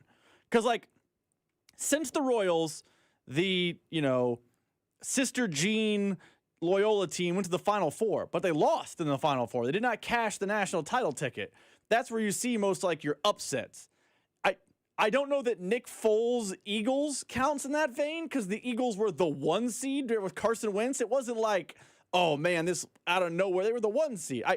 I don't know there has been a team as improbable of a titled team as Indiana. Because I would also say, the Butler analogy. It is way easier for a mid-major to be good in college basketball than a low-level P5 to do what Indiana did in football. Even with NIL and the portal and everything, it is really difficult in college football to go from doormat to great. And Indiana did it in 24 months. It's really, I don't think we are selling how great of a story this is. I'm with you because most programs like Indiana, They kind of are, I would say, what Missouri was in 07, what Kansas was in 07, what Vanderbilt was this past year. Like, if you're the team that hasn't historically had success, usually what happens is you kind of have that 10-2 year, but I think it's kind of clear, like, you're not a national championship, national power kind of team. Like Missouri in 2007, like, they lost both of their games to Oklahoma, who is kind of one of those programs. And then when they had another chance to do it in 2013,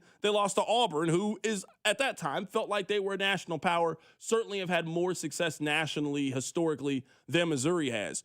We've never seen a team do this. Like, we've never seen a team last year, they were that team.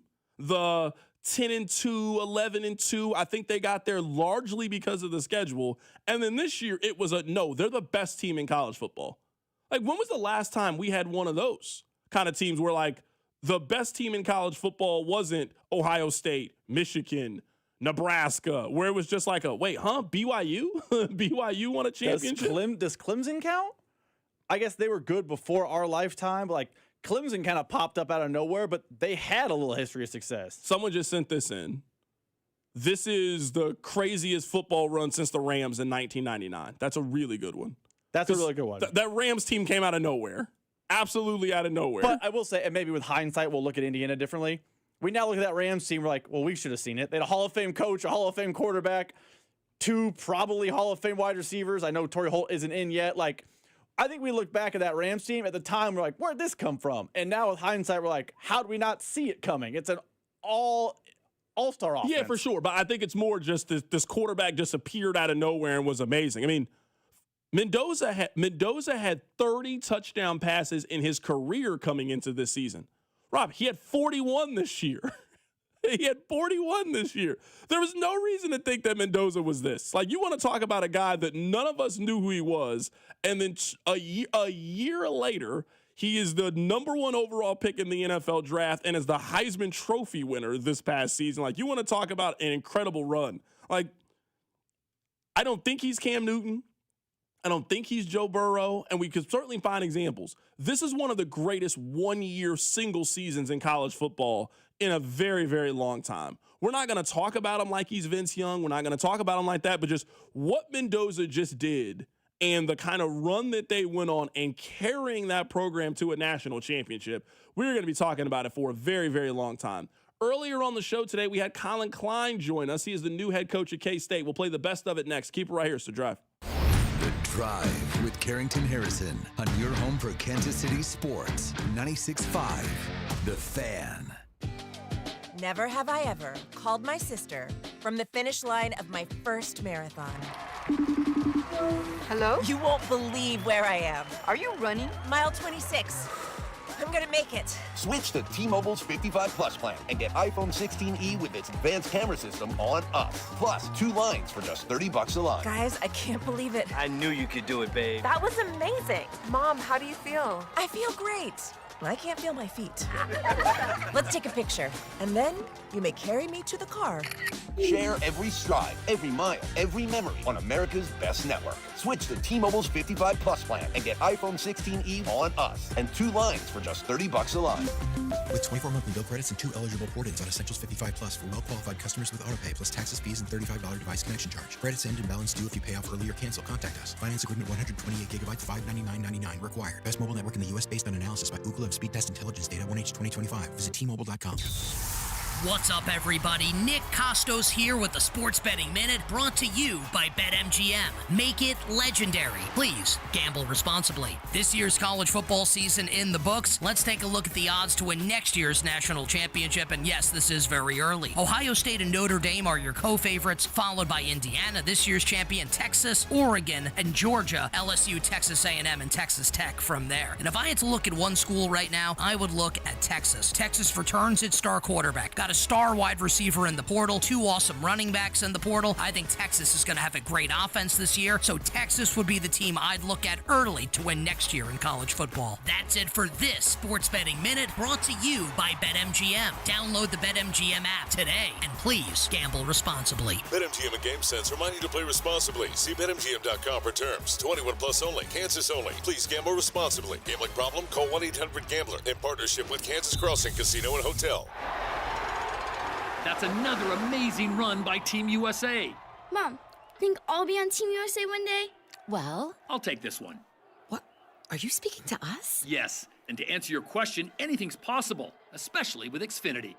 So, I can be the best snowboarder ever? Well, I can't guarantee that, but Xfinity can guarantee that your internet price won't change for 5 years. Okay. What if I practice every day? Then maybe you'll be snowboarding for Team USA at the next Olympic Winter Games. And Mom, you'll still be paying the same price for Wi-Fi. Ooh, really stuck the landing there. It's the Xfinity Gold Medal Celebration. Now through February 22nd, get our best price on gig Wi-Fi for 5 years guaranteed, just $50 a month. Plus, get Peacock Premium included for 2 years. That's a $10.99 value per month. Xfinity. Imagine that. Proud partner of Team USA. Restrictions apply. Requires paperless billing and auto pay with stored bank account. Taxes and fees extra. Actual speeds vary. This is the story of the one. As an HVAC technician, he and his digital multimeter are in high demand. So when a noisy office HVAC turns out to be a failing blower motor, he doesn't break a sweat. With Grainger's easy-to-use website and product information, he selects the product he needs to keep everything humming right along. Call 1-800-GRAINGER, click Grainger.com, or just stop by.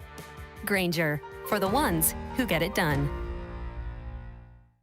As a mom, comforting my family is what I do best. Vicks Vapor Stick provides soothing, non-medicated Vicks Vapors in an easy-to-apply stick, and it dries fast, so there's no mess. I use it to comfort myself and my family. Thanks, Mom. Vicks VapoStick, soothing comfort for the whole family. And try Vicks Vapo Shower Max for steamy Vicks Vapors when you need more comfort for yourself. Use as directed. This is the story of the one. As the purchasing manager at a manufacturing plant, she knows the only thing more important than having the right safety gear is having it there when you need it. That's why she partners with Grainger for auto reordering, so her team members can count on her to have cut-resistant gloves on hand, and each shift can run safely and efficiently. Call 1-800-GRAINGER, click Grainger.com, or just stop by. Grainger, for the ones who get it done. What if sports were traded like markets? Now you can test your sports IQ in real time with Robinhood Prediction Markets. It's not you against the house, it's you participating in a live market. You can buy or sell your positions all game long. You know the game, put it to use. Trade every play with Robinhood. Download the app today. Futures and cleared swaps trading involves significant risk and is not appropriate for everyone. Event contracts are offered by Robinhood Derivatives LLC, a registered futures commission merchant and swap firm. Here's your traffic report on 96.5 The Fan. Things seem to be lightening up through the KC Metro. On the Kansas side, most major roads are running normal, except the crash northbound 35 Overland Park is still causing significant delays. On the Missouri side, 435 across the river is very slow. I'm Bill Brooks, 96.5 The Fan traffic. The only place in town to hear the hypothetical button game is on The Drive with Carrington Harrison. Rob, I know we have to play this best of from Colin Klein. I promise you that I want to. We have to talk about it. Have you seen this official in the Bonner Springs Eudora? Have you seen it? Yes, the flop. It's one of the craziest videos I've ever seen at a high school basketball game. For those of you that haven't seen it, I would encourage you, not right now, because Speck always says, don't do it now. But just type in Eudora, Bonner Springs, referee, and you will see I've never seen anything like it. Just absolutely ridiculous. I don't have a better phrase for it. It's absolutely ridiculous. Earlier today, we were joined by Colin Klein. He's the new head coach at K-State. I believe this was his first interview, actually. So shout out to Colin Klein. Shout out to K-State. Our conversation with Colin Klein started with, hey, take us through the last month or so of you being named head coach. Well, I think a whirlwind is the understatement of the century. There's definitely a lot going on, a lot of moving pieces. I think even just the last 3 weeks, we've had just shy of 50 guys, 50 players through here on official visits. We will have 40 new guys on our roster this spring from last season. So was really, really proud of our entire staff of how we were able to attack it. And, really build a lot of really, really good relationships quickly, and really build this roster out the last 3 weeks that will give us a chance to compete. And that's really been the focus with all the things going on. That's kind of been the main thing that has been the top priority the last 3 weeks. What has it been like coming home for you? Obviously, you have a lot of success when you're the offensive coordinator of Texas A&M. You guys go to the college football playoff, and this feels like such a natural progression in your career. You are now the head coach at your alma mater. What has this been like for you? Set in that you were the head coach at K-State. No, I don't think it's set in yet. I think it's just it's an incredible honor being able to, and I think I've said it, but just to be able to carry on the legacy of this program from what Coach Kleiman has done here the last 7 years, and his and my relationship, to be able to carry that forward, to build on the foundation that Coach Snyder's laid before him, and really have and use the platform of this program to impact really everyone that we come in contact with, starting with our student athletes and our players, Kansas State University, the community of Manhattan, the state of Kansas, and beyond, to be able to use this to have an impact and make a difference it's incredibly humbling. Right now, we're talking to the new head coach at Kansas State University. Colin Klein is joining us on the show. You mentioned Coach Kleiman. What has that transition been like? Because Coach Snyder was so gracious in helping the transition to Coach Kleiman, and now that transition is being handed to you. How has that transition been taking over as new coach? Well, I just think the priorities of everyone that you just mentioned is very aligned, and very aligned from just a character and integrity standpoint, how we treat people, how we try to impact people on a deeper level. That's been the case here for the last 36 years, and so I think that makes it very, very smooth. Coach Kleiman was a huge part of my growth and development as a coach, as a leader, and being able to watch and work for him in two different capacities during his 7 years. And then our relationship moving forward through this transition has been something I wouldn't trade for the world, and in this crazy profession, something that definitely doesn't happen every day, for sure, right? And so, and then I think also has given me a head start. Not that any of my history is not gonna be the reason for why we are successful as a team and as a program, but I think it definitely gives me a head start from understanding the lay of the land of this place. Some of the areas and things that we need to build on and obviously not change, and then some things we need to grow and improve on and be able to take to the next level. When did you realize this dream was possible? Because I'm guessing, when you made the decision to get into coaching, you were the offensive coordinator, and you had dreams of doing this. Maybe it happened a lot sooner than you thought it was, but you had to at one point envision, hey, one day this is going to be my team, my program, I'm going to get to run this thing. And then one day you got the phone call, or it was communicated to you that, hey, this is a realistic possibility. You can be the coach at K-State. When you noticed this dream became possible for you?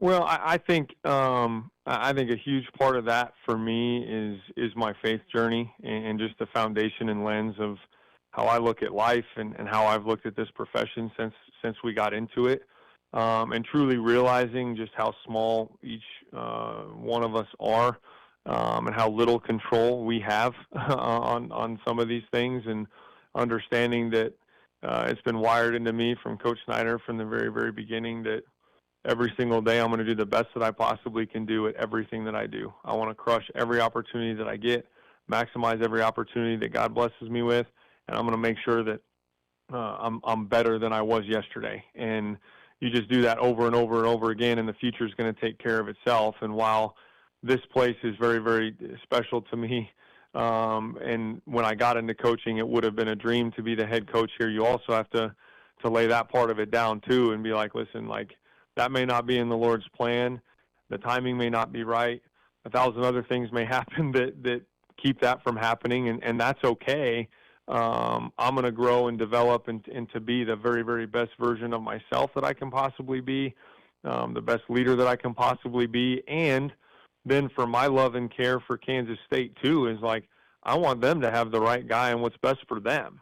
And if those two things line up and it happens to be me, then, oh my gosh, this is incredible. And I'm so grateful and excited to help be the one to help take our program to where it's never been before, and just praise the Lord, it worked out. Right now, we're talking to Colin Klein here for a couple of more minutes. A lot has been made about your relationship with Avery Johnson. This is his last year of college football, and you were kind of here to help get his career, I don't know if on track is the correct term, but obviously help him get to that next level. What's those early conversations been like? What have you noticed from Avery so far, and what do you want to really focus on this offseason as he heads into his senior year? Well, Avery and I have been very, very close right from the jump of the recruiting process, and I think there's an alignment from a competitive mindset, a competitive drive that I think has set him apart from very, very early on in his life, that I think he and I resonate with on a different level than most people. I think that's a big part of what started our relationship, and then also, we don't need, neither one of us like people telling us what can or cannot be accomplished, and so the mindset of, hey, we're going to do something special, we're going to defy the odds, we're gonna compete and prepare and work at a different clip than what's going on, around us, I think is the foundation of he and I's relationship. And then you take from offensively, both playing quarterback schematically, I think being able to overlay the game in a way that he and I both operate and think through and see, I think is at an elite level that was obviously shown early in his career, and I'm excited to be able to work and send him out the right way. Do you see a lot of similarities in your game and his game? You're a little bit bigger than he was. You're 6'5", he's 6'3". You're just a heavier guy than he was as a kind of player. Your style is very different. But do you see a lot of similarities in these are the things that work for me in college, and I can help get those things work for him in college as well?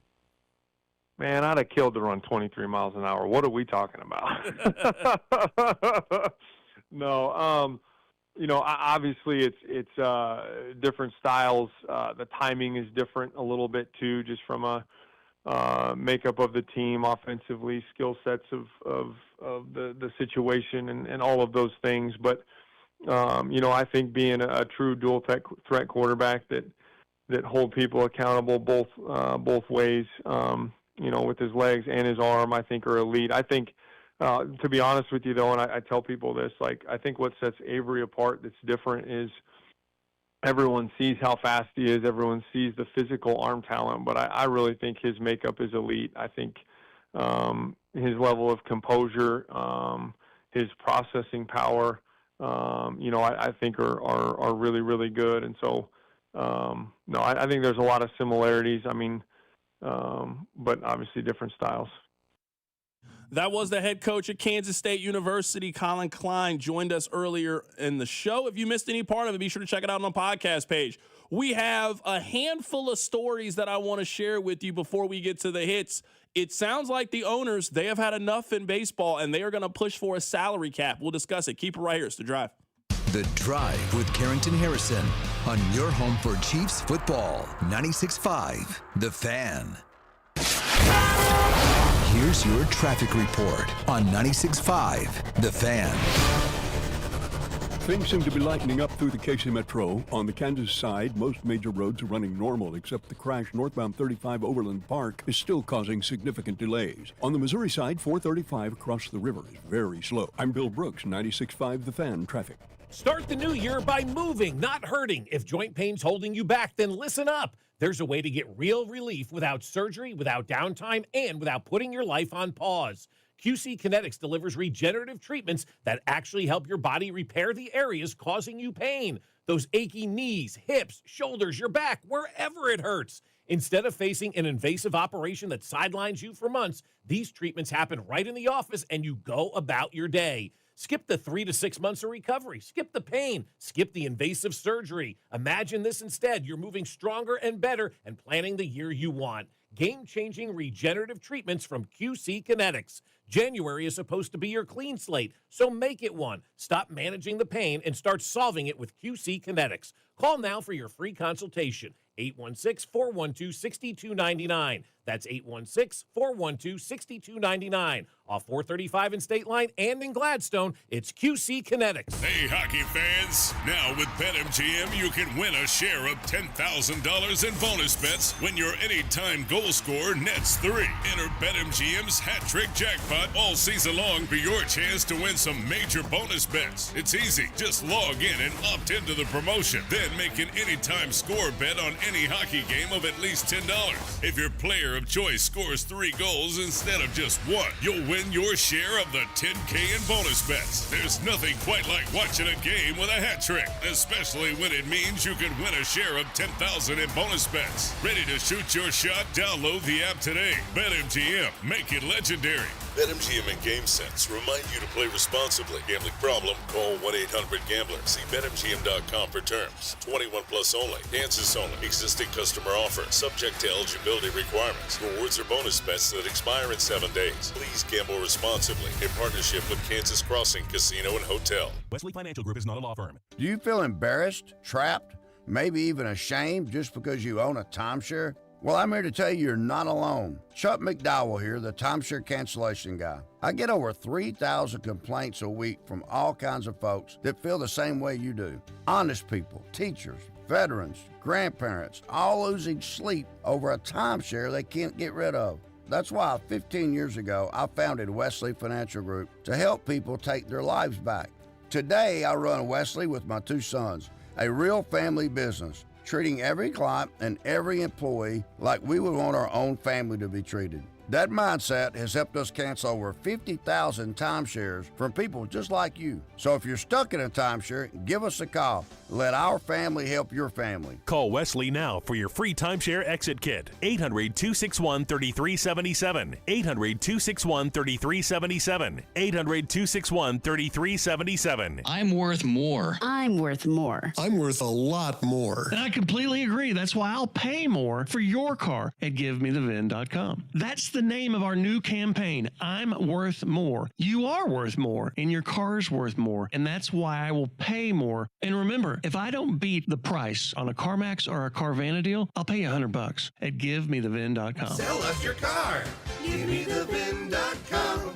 So easy you can do it in your underwear. The football playoffs are here, and Underdog is the best place to get in on all of the gridiron action. Right now, you can make entries and win money in Missouri. And playing on Underdog is so easy. Just choose if your favorite players will go higher or lower on stats, like touchdowns, rushing yards, receptions, and more. Get them right, and you could win up to 5,000 times your cash. And I love playing on the Underdog app. Not only do I like football, but I love basketball and hockey as well. I can mix and match selections from each sport into one entry to see what I do. So what are you waiting for? Download the app today and use promo code BOB to score $75 in bonus entries when you play your first $5. That's promo code BOB. Underdog. Make plays, win money. Must be 18 and over and present in Missouri. Terms apply. See assets.underdogfantasy.com/web/play and get terms. _DFS _.html for details. Concerned with your play? Call 1-800-GAMBLER or visit www.ncpgambling.org. The Chiefs offseason show with Bob, Dusty, Cody, Alex, and CDOT is Tuesday, February 10th, starting at 9 a.m. right here on your home for Chiefs football. 96.5 The Fan, KFNC FM and AM, HD1 and HD2 Kansas City, in Odyssey Sports Station.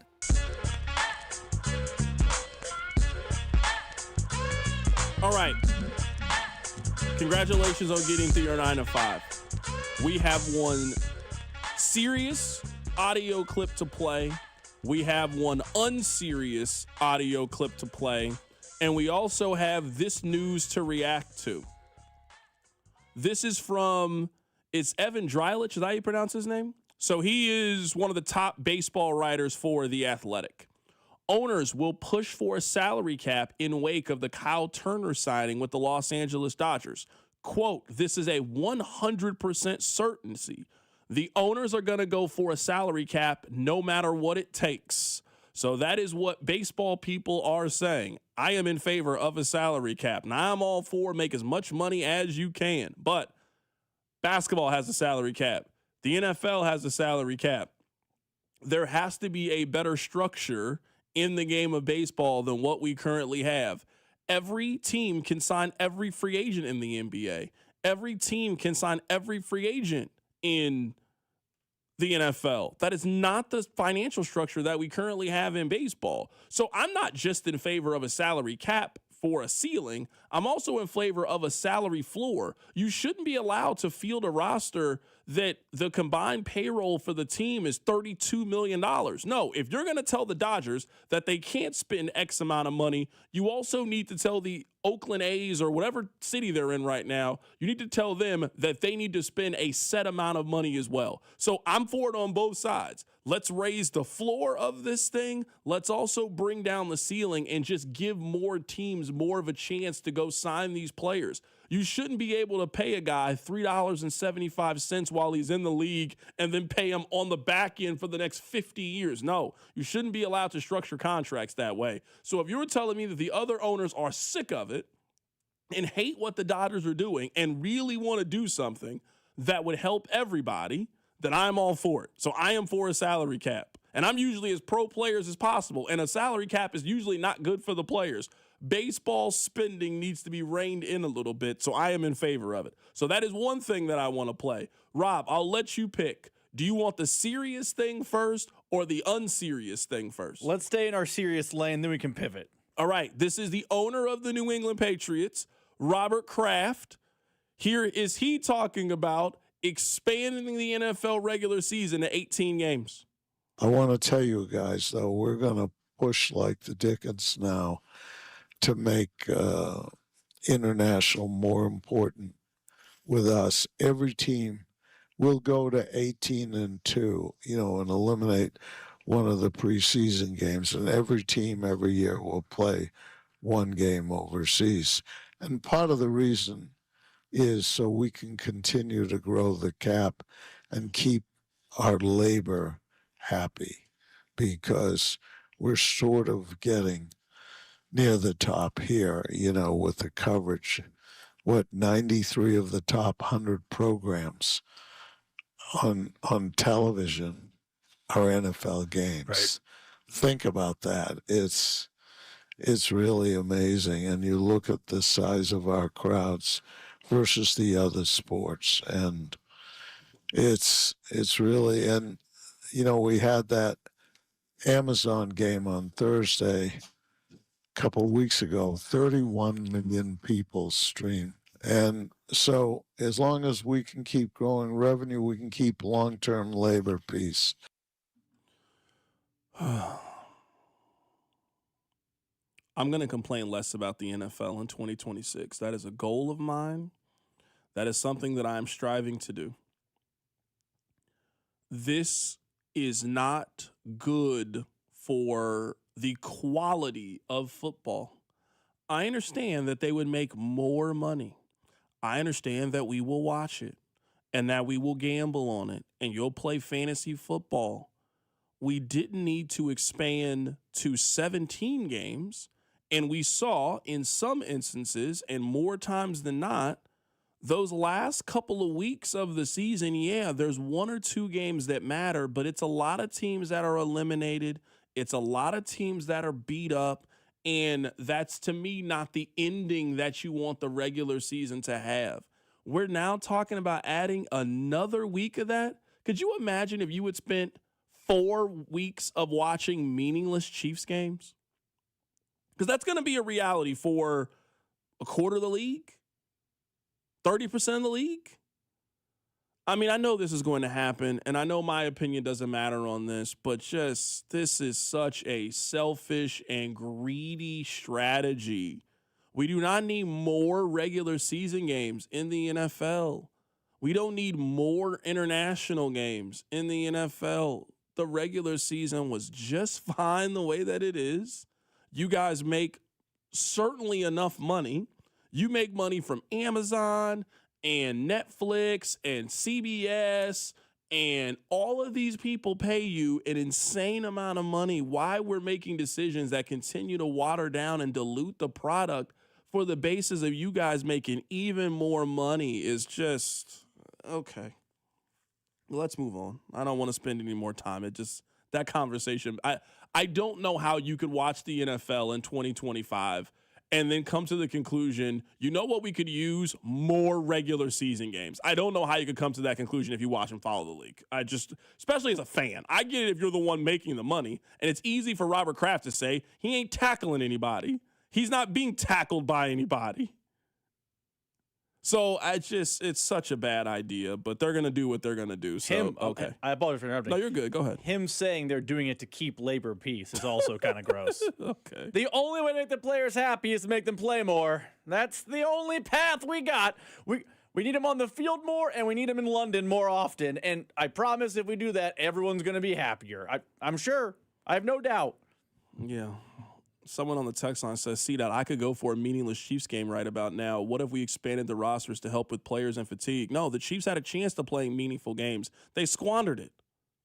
They had a chance. Also, they had all the chance in the world to play meaningful games. I'm sorry that the Chiefs season didn't continue. They weren't good enough this year. They could be good enough next year. They weren't good enough. So, no, I'm not interested in more preseason football games.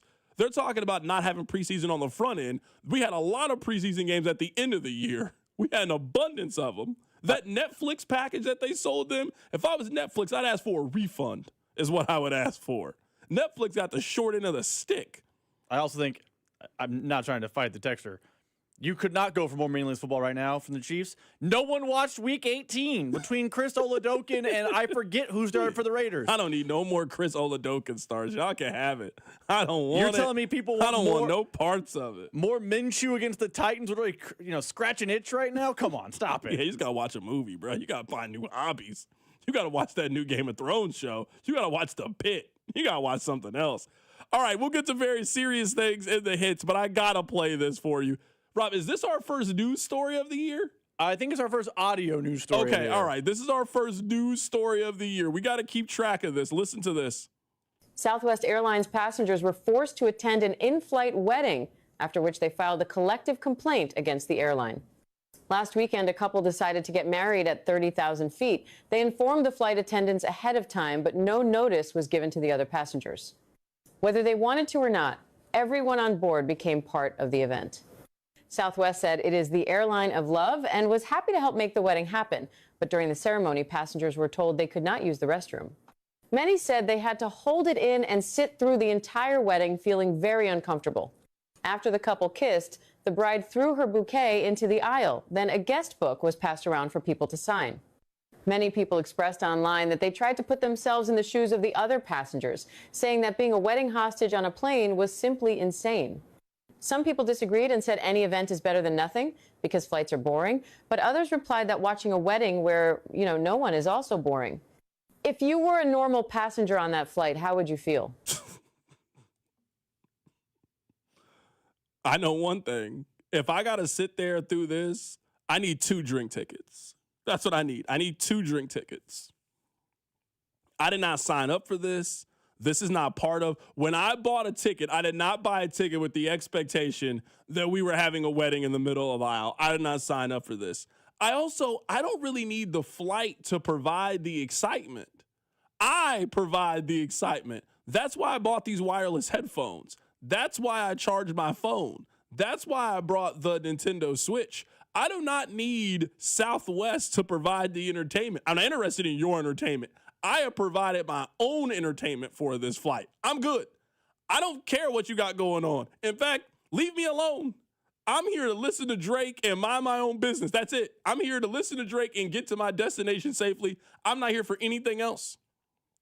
But if you want me to participate in this, that's perfectly fine. I will. I need 2 drink tickets then. Rob, I went to your wedding. You provided drink tickets. It was great. We're all sitting around, everybody. We're just having a little cocktail, little boulevard weed. It was great. If you want me to participate in this, yeah, then you need to provide the drinks and the food like a regular wedding. Because I'm not here for your wedding. I'm here for the reception is what I'm here for. I don't know you. I don't care about your union. I don't care about your marriage. The odds say you're going to be divorced in 3 years anyway. I mean, I would be so mad if I was on that plane. Just so mad. Crazy. Like, It's okay if you want to get married on a plane. I don't know why. It literally astonishes me why someone would want to get married on a plane. It makes literally no sense to me. But I digress. If you want to get married on a plane, cool. More power to you. I shouldn't have my flight ruined. Also, how long was this flight? Is this like hey, you're going from KCI to LAX, and you're like, man, I really need to stand up and get the legs stretched and go to the bathroom. This is a long flight. Or is it like a KC to Chicago, and it's a sprint, and I'm now, hey, guys, we descend in 30 minutes. Either way, it's just bad. Bad. Yeah, I mean, I don't know. I can't speak for anybody else, but I'm telling you, the way that my bladder is set up at this age, if I got to go, I got to go. I don't know what to tell you. I got to go. And I'm not going to sit here and now, you know that when you got to be moving around in your seat, when you clearly got to go, bro, I'm not doing that I don't know you, man. I really don't. I'm respectful. You guys can't take the bathroom at the front of the plane and the bathroom at the back of the plane. You got to be considerate, man. You got to be considerate. Can I go to one of these two bathrooms? I got to go. I saw the video that's connected to it. The video shows the woman throwing the bouquet. What sort of random loser on a Southwest flight headed for work to San Antonio is like, ooh, bouquet, dive into the aisle? Sick work. It's very sick. It is very sick. Someone on the text line said, CDOT, then why don't people complain more about meaningless basketball games than baseball? You're right, because nobody complains that the NBA and baseball season are too long. Everybody's like, you know what, man? 82 basketball games, just the right amount. Starting the NBA season in October and ending it in the middle of June, God, that's great. No one thinks that. No one thinks that everybody agrees we could chop some baseball games off. We need 81 Royals games. 81 at home. They want you to go to 81, and then they want you to go home and watch 81 on the FanDuel network. That's too much, man. That's too much. I'm telling you. No. So we all complain about the meaningless games. Part of what makes football cool is all of the games feel like they mean something. So the more games you add, you now increase the possibility of that game becoming meaningless. Yeah, sure, that game's going to have meaning for some teams. We saw in Kansas City, some of these games ain't going to matter for everybody. A lot of people are going to be playing preseason games for the final month of the season. That doesn't sound fun to me. Does not sound fun to me. All right, Rob, let's get to the hits. Let's shout out Baker University, and let's talk about Indiana University. Your workday is over. Oh, yeah. You're headed home, and now you're stuck in traffic. Time to get caught up on the biggest stories in Kansas City and around the country with CDOT and Rob. It's time for the hits. Number 1. Carrington, as always, hits are brought to you by Baker University. Make your next era orange at Baker University, the first university in Kansas and ranked number 1 in return on investment on private universities in the state. Baker University, forever in our orange era. You know what I determined? I'm not going to let you guys move me off of this opinion because I know what's going to happen. Once the football season gets here, you guys will start calling me Charger Dot and Raider Dot and Bronco Dot, and I'll be all kind of dots. I'm telling you right now that I like Fernando Mendoza. I'm telling you that Fernando Mendoza is one of my favorite players in the National Football League, and I haven't seen the kid play in the National Football League. I don't know how you could watch this Indiana team. I don't know how you could watch him make plays like this. 8. He's going to take off and run. Mendoza weaves his way first and goal. Diving toward the end zone. Touchdown! That's why he won the Heisman Trophy. I don't know how you can see that kid make plays like that yesterday. I don't know how you can hear that kid talk in the post-game interview and not come to the same conclusion as me. I'm a fan of that kid. Now, maybe you also are a fan of this kid, but maybe you don't know. The Raiders have the number 1 overall pick. A lot of people think that Mendoza is going to be the number 1 overall pick. I'm telling you right now, I don't care. I'm telling you right now, I want to see that kid have success. Now, not too much success. I want the team in Kansas City to win, but I'm telling you, I want Mendoza to go be an all-pro. I want him to go be an MVP. I want more Fernando Mendoza speeches after games because yesterday he was incredible. This game, it is the 4th quarter. You're leading by just 3 points, and coach decides to go for it on 4th down. What did he say to you in that huddle, and how did you execute it? That's one thing about our team. We're always going to put all on the line. And, I want to give all the glory and thanks to God there. My offensive lineman blocked perfectly, and we're able to execute the team towards a common goal, have the Indiana Hoosier synergy to score, and then give our team a chance to win the game. How did you get it in there, though? You had to go airborne, Fernando. I had to go airborne, and I'll die for my team. Whatever they need me to do, they need me to take, shots from the front and the back, whatever it is, I'm going to die for my team out there, and I know they're going to do the same for me. That's what makes us so close, and that's what makes this national championship so special. Show my cameraman right there your arm. You can't imagine the beating this young man took last night. I mean, shout out to Miami defense. You can see why their two edges are first-round picks. I mean, it was going to be a physical game. And, we had to play physical, and we did play physical. We elevated it, and it's victory so sweet for everybody, for the entire Hoosier Nation, but also, it's super sweet to myself. I was a 2-star recruit coming out of high school. I got declined to walk on offer to the University of Miami. Full circle moment here playing in Miami for all the friends and family. I can't thank Coach Nettie enough, and Coach Whitmer and Coach Anna for taking a chance on me, and just give all the glory to God. I'm a fan. I'm serious. I'm a fan. 2-star recruit. That kid threw 31 touchdown passes his first 2 seasons in college football. He threw 41 touchdown passes this past season. He won the Heisman Trophy. He guided Indiana to a 16-0 record. In 4 straight weeks, they beat Ohio State, Alabama, Oregon, and Miami. They beat Miami in Miami for the national championship. I don't care what team that kid plays for. He got a fan in me. I want to see the kid go have success. I want to see the kid go ball out. I'm cheering for him. I was really impressed with the season they had. I've been impressed by his style of play. I've been impressed by his character. I just want to see what that guy does at the next level, man. So congratulations to Indiana, one of the great stories in sports history, not just college football history. It is one of the great stories in sports history, what we just witnessed. Rob, have you ever heard this before? I'm giving you just straight dome.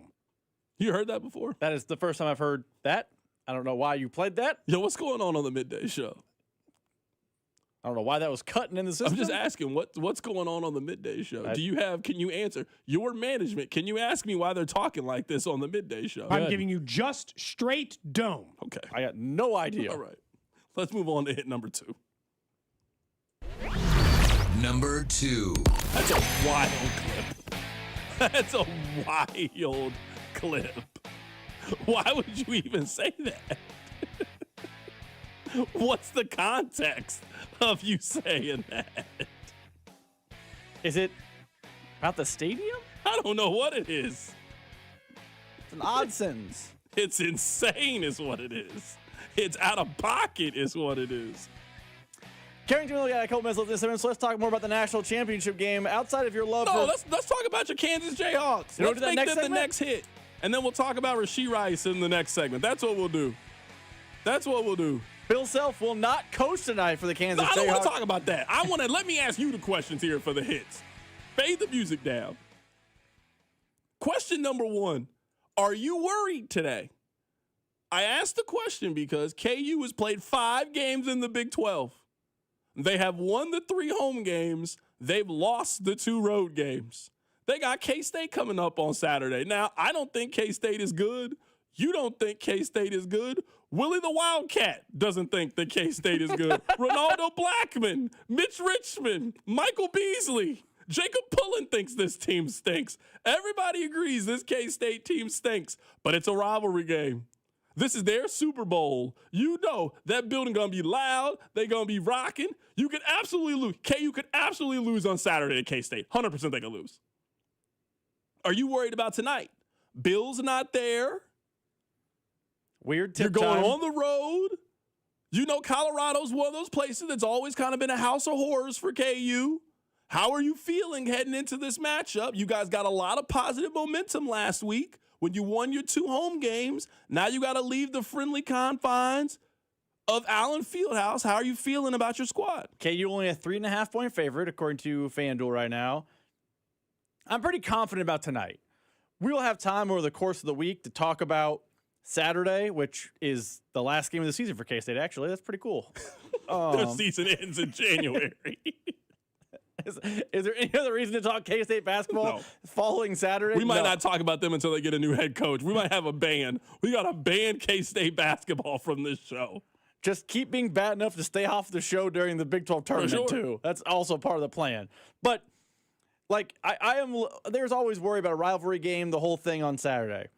I feel like tonight Colorado was bad, and it's a weird tip time and all those things. But KU's been selling the last week that they figured things out, that they turned a corner, this players-only meeting, they're getting more out of Darren, the offense is now, they're sharing the ball, Floyd Badunga is hitting a new level. They've been telling me all these things, and that's nice and good when you beat Baylor at home on a Friday night and from a raucous Allen Fieldhouse. I think they can take their show on the road and do it against Colorado. I do have fears on a rivalry game, and maybe I'll look stupid not being fearful tonight in Boulder, but it just feels like KU is the superior team, and even without Bill Self, you would think that they can focus up for 40 minutes and beat a team they're superior to. They have won tough road games this year. You do give the stat, their conference losses exist, but they went on the road and beat NC State in a far more raucous environment they will face tonight against a far better team. If you can win there, you can win in Boulder tonight. I don't think it's going to be pretty, but I do think they will get the job done tonight in Boulder. Is beating Kansas still storm the court worthy? Yes. Because that might be an indicative of things have changed in KU. Because every time KU used to lose a game like this, kids would run on the floor. Like, that was a big badge of honor. Beating us is so big of a deal to you guys. When you beat us, you run on the floor. If Colorado beats KU tonight, are they running on the floor? Yes. Okay. Right now, Colorado, they are a 3.5-point dog at the crib. They should be. Kansas is better than them. Kansas should absolutely win this game. But 3.5 points tells me they think it's close. I mean, it's a college basketball game on the road. I don't think it's going to be like, wow, KU won 81-60, but I think KU should get the job Especially done. not this KU. There are some KU teams in the past that would have went in there and would have drilled Colorado. Mm-hmm. This KU team ain't that. And again, if Darren plays well as he did on Friday night, they can, but I still don't anticipate that happening. How's your hamstring work in altitude? Because I can see him playing 12 minutes tonight. Crispier. I can see him playing 12 minutes. You're not going to feel tonight. sluggish in that thin air, baby. He's tired, his hamstring. And Bill's not there. Oh, my goodness. That boy Darren about to play 8 minutes for you guys tonight. He got a solid 8 minutes. Now, he might score 14 points in those 8 minutes, but he got 8 minutes coming for you guys later today. Coming up on the other side, have you guys noticed how the Rasheed Rice story, it just came and went? Nobody has talked about it. We'll talk about it. Keep right here. It's The Drive. The Drive with Carrington Harrison and Rob Brenton. You losers is what you are. On your home for Kansas City sports, 96.5 The Fan. FanDuel is turning on playoff mode. All customers get a profit boost pack with every NFL playoff game day. Each game day during the championship round, you'll get a pack loaded with multiple profit boosts waiting for you in the app. More boosts mean more ways to level up your playoff bets. We are just a couple of weeks away from the NFL season completely winding down, and we're going to find out who plays in the big game. Pick the matchups you believe in, take your shot on an upset, and build a parlay that fits this championship moment. Then apply those profit boosts and go for an even bigger payout to keep the playoffs fun rolling along. Visit FanDuel.com/local and grab your profit boost pack for every NFL playoff game day. FanDuel is the official sportsbook of 96.5 The Fan. Must be 21 and present in Missouri. Opt-in required. Bonus issue is non-withdrawable profit boot token. Restrictions apply, including any token expiration and max wager amount. See terms at sportsbook.fanduel.com. Gambling problem? Call 1-800-GAMBLER. Steve here with Connolly Plumbing Solutions, your neighborhood plumber. For January, after the holidays, we're offering to auger your main line or branch line for only $99 per hour. That's $100 off this month only. This also includes a camera inspection with mainline work. Don't start 2026 with things backing up. So call Connolly Plumbing Solutions at 913-768-7676 or visit ConnollyPlumbingSolutions.com to schedule. I'm McCall with Lee Summit Subaru, and it's time to make a big deal out of nothing. Announcing Lee Summit Subaru's 0% event. Up to 0% financing on select 2025 Subaru models for 72 months. And we have the largest selection of Subaru certified vehicles in Kansas City, starting as low as 1.9% for 72 months. 0% event and a lifetime warranty. Fall in love with driving again at Lee Summit Subaru. Based on January 2025 through June 2025 Kansas City inventory listings.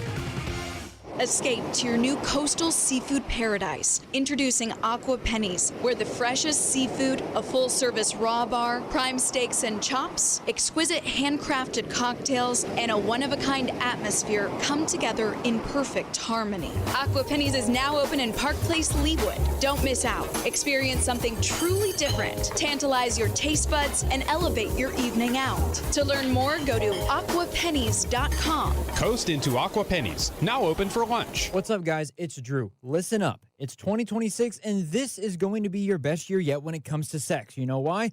Because you're finally going to take the advice and try the chewable tablets from Blue Chew. Blue Chew's tablets help you feel and perform at your best, and their licensed medical providers work with you to find the right ingredient for your prescription. Be more confident where it counts. Blue Chew's a small chew for a big difference, because showing up matters during life's most exciting moments. You know, just like the athletes that we love to root on for every single day of the week, these athletes have to be able to show up when it matters during the game's most exciting moments. You need to show up during life's most exciting moments. Be ready when she is. It's not just about performance. Give your partner something to brag to their friends about, because nothing makes you more of a legend than a little Blue Chew. Discover your options at BlueChew.com and get your first month free when you use the promo code KFNZ at checkout. You just cover $5 for shipping. That's promo code KFNZ. Just cover $5 for shipping. That's it. Then you'll be ready to chew it and do it. This is Kevin Harlan, and I'm here with Rob Seid of Rob Seid Ford. Fresh off a record-breaking year and a successful run at Ford's 2025 Top Volume Award. Rob, how did you do it? Kevin, it's simple. We pulled out all the stops on price, on trade values, on inventory, and made sure our customers got an experience they couldn't find anywhere else. Well, the race isn't over. 2026 is here, and you're back in the chase again. That's right, and we're going even harder this year. More inventory, more aggressive trade-in values, and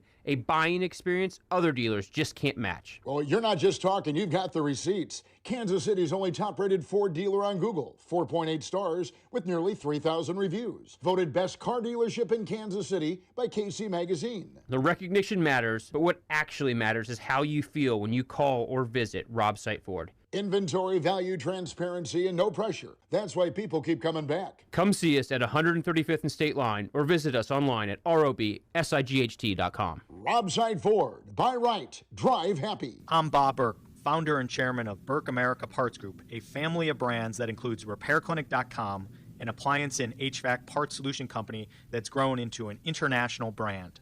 Before AmericanEagle.com, we partially launched a new technology platform developed by another firm. American Eagle helped take our technology to a whole new level with digital marketing, software development, and business insights into our key markets, appliances, HVAC, and outdoor power equipment, and did so both on time and on budget. AmericanEagle.com has the resources, experience, and talent needed to produce solutions.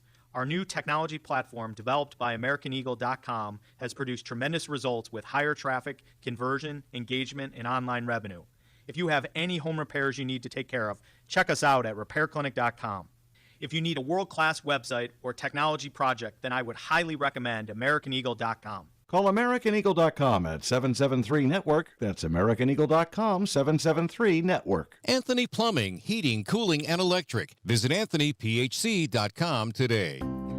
Plumbing problem? Anthony makes repairs simple and stress-free. Right now, save $75 on any plumbing repair. Schedule today at AnthonyPHCE.com.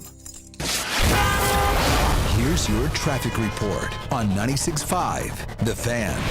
Northbound 35 is still stop and go through Lenexa and Overland Park and a major wreck. Northbound 29 Avondale has you shutting down well before 670. This is affecting Independence before and after 71. I'm Bill Brooks, 96.5 The Fan traffic. Hey, it's Juju Smith-Schuster from the Kansas City Chiefs. Welcome back to The Drive with C-Dot on your home for Chiefs football. 96.5 The Fan. Someone on the text line asked a great question. C-Dot, do you think we'll ever see Kansas not make the tournament in our lifetime? I want to tell you guys that that's the thing that's keeping me here, and that's what I'm holding on for. I've seen a lot of amazing things doing this job. I've got a chance to meet really cool people doing this job. When Kansas misses the NCAA tournament, that Monday show will be my last show. When we see the bracket come out and they're not on it, that'll be my last show. I've done it all. I've seen it all. I'm going out in a blaze of glory that day. Yeah, no, for sure. That's what I'm holding on for. That's what I want to be here for. I want to be the one to start 2 o'clock by telling you. We're not even going through the tell one friend. No, I want you to tell one friend Kansas missed a tournament is what I want you to do.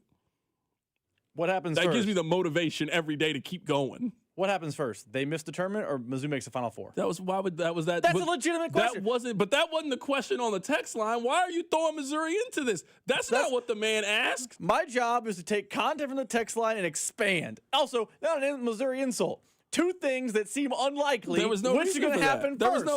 That had no purpose. Let's move forward. I don't want to answer your question. Let's move forward. Well, not breaking news, Sounderworthy, but former Royal Carlos Beltran. I was literally about to go to that until you go. interrupted me. That's what I was about to do next.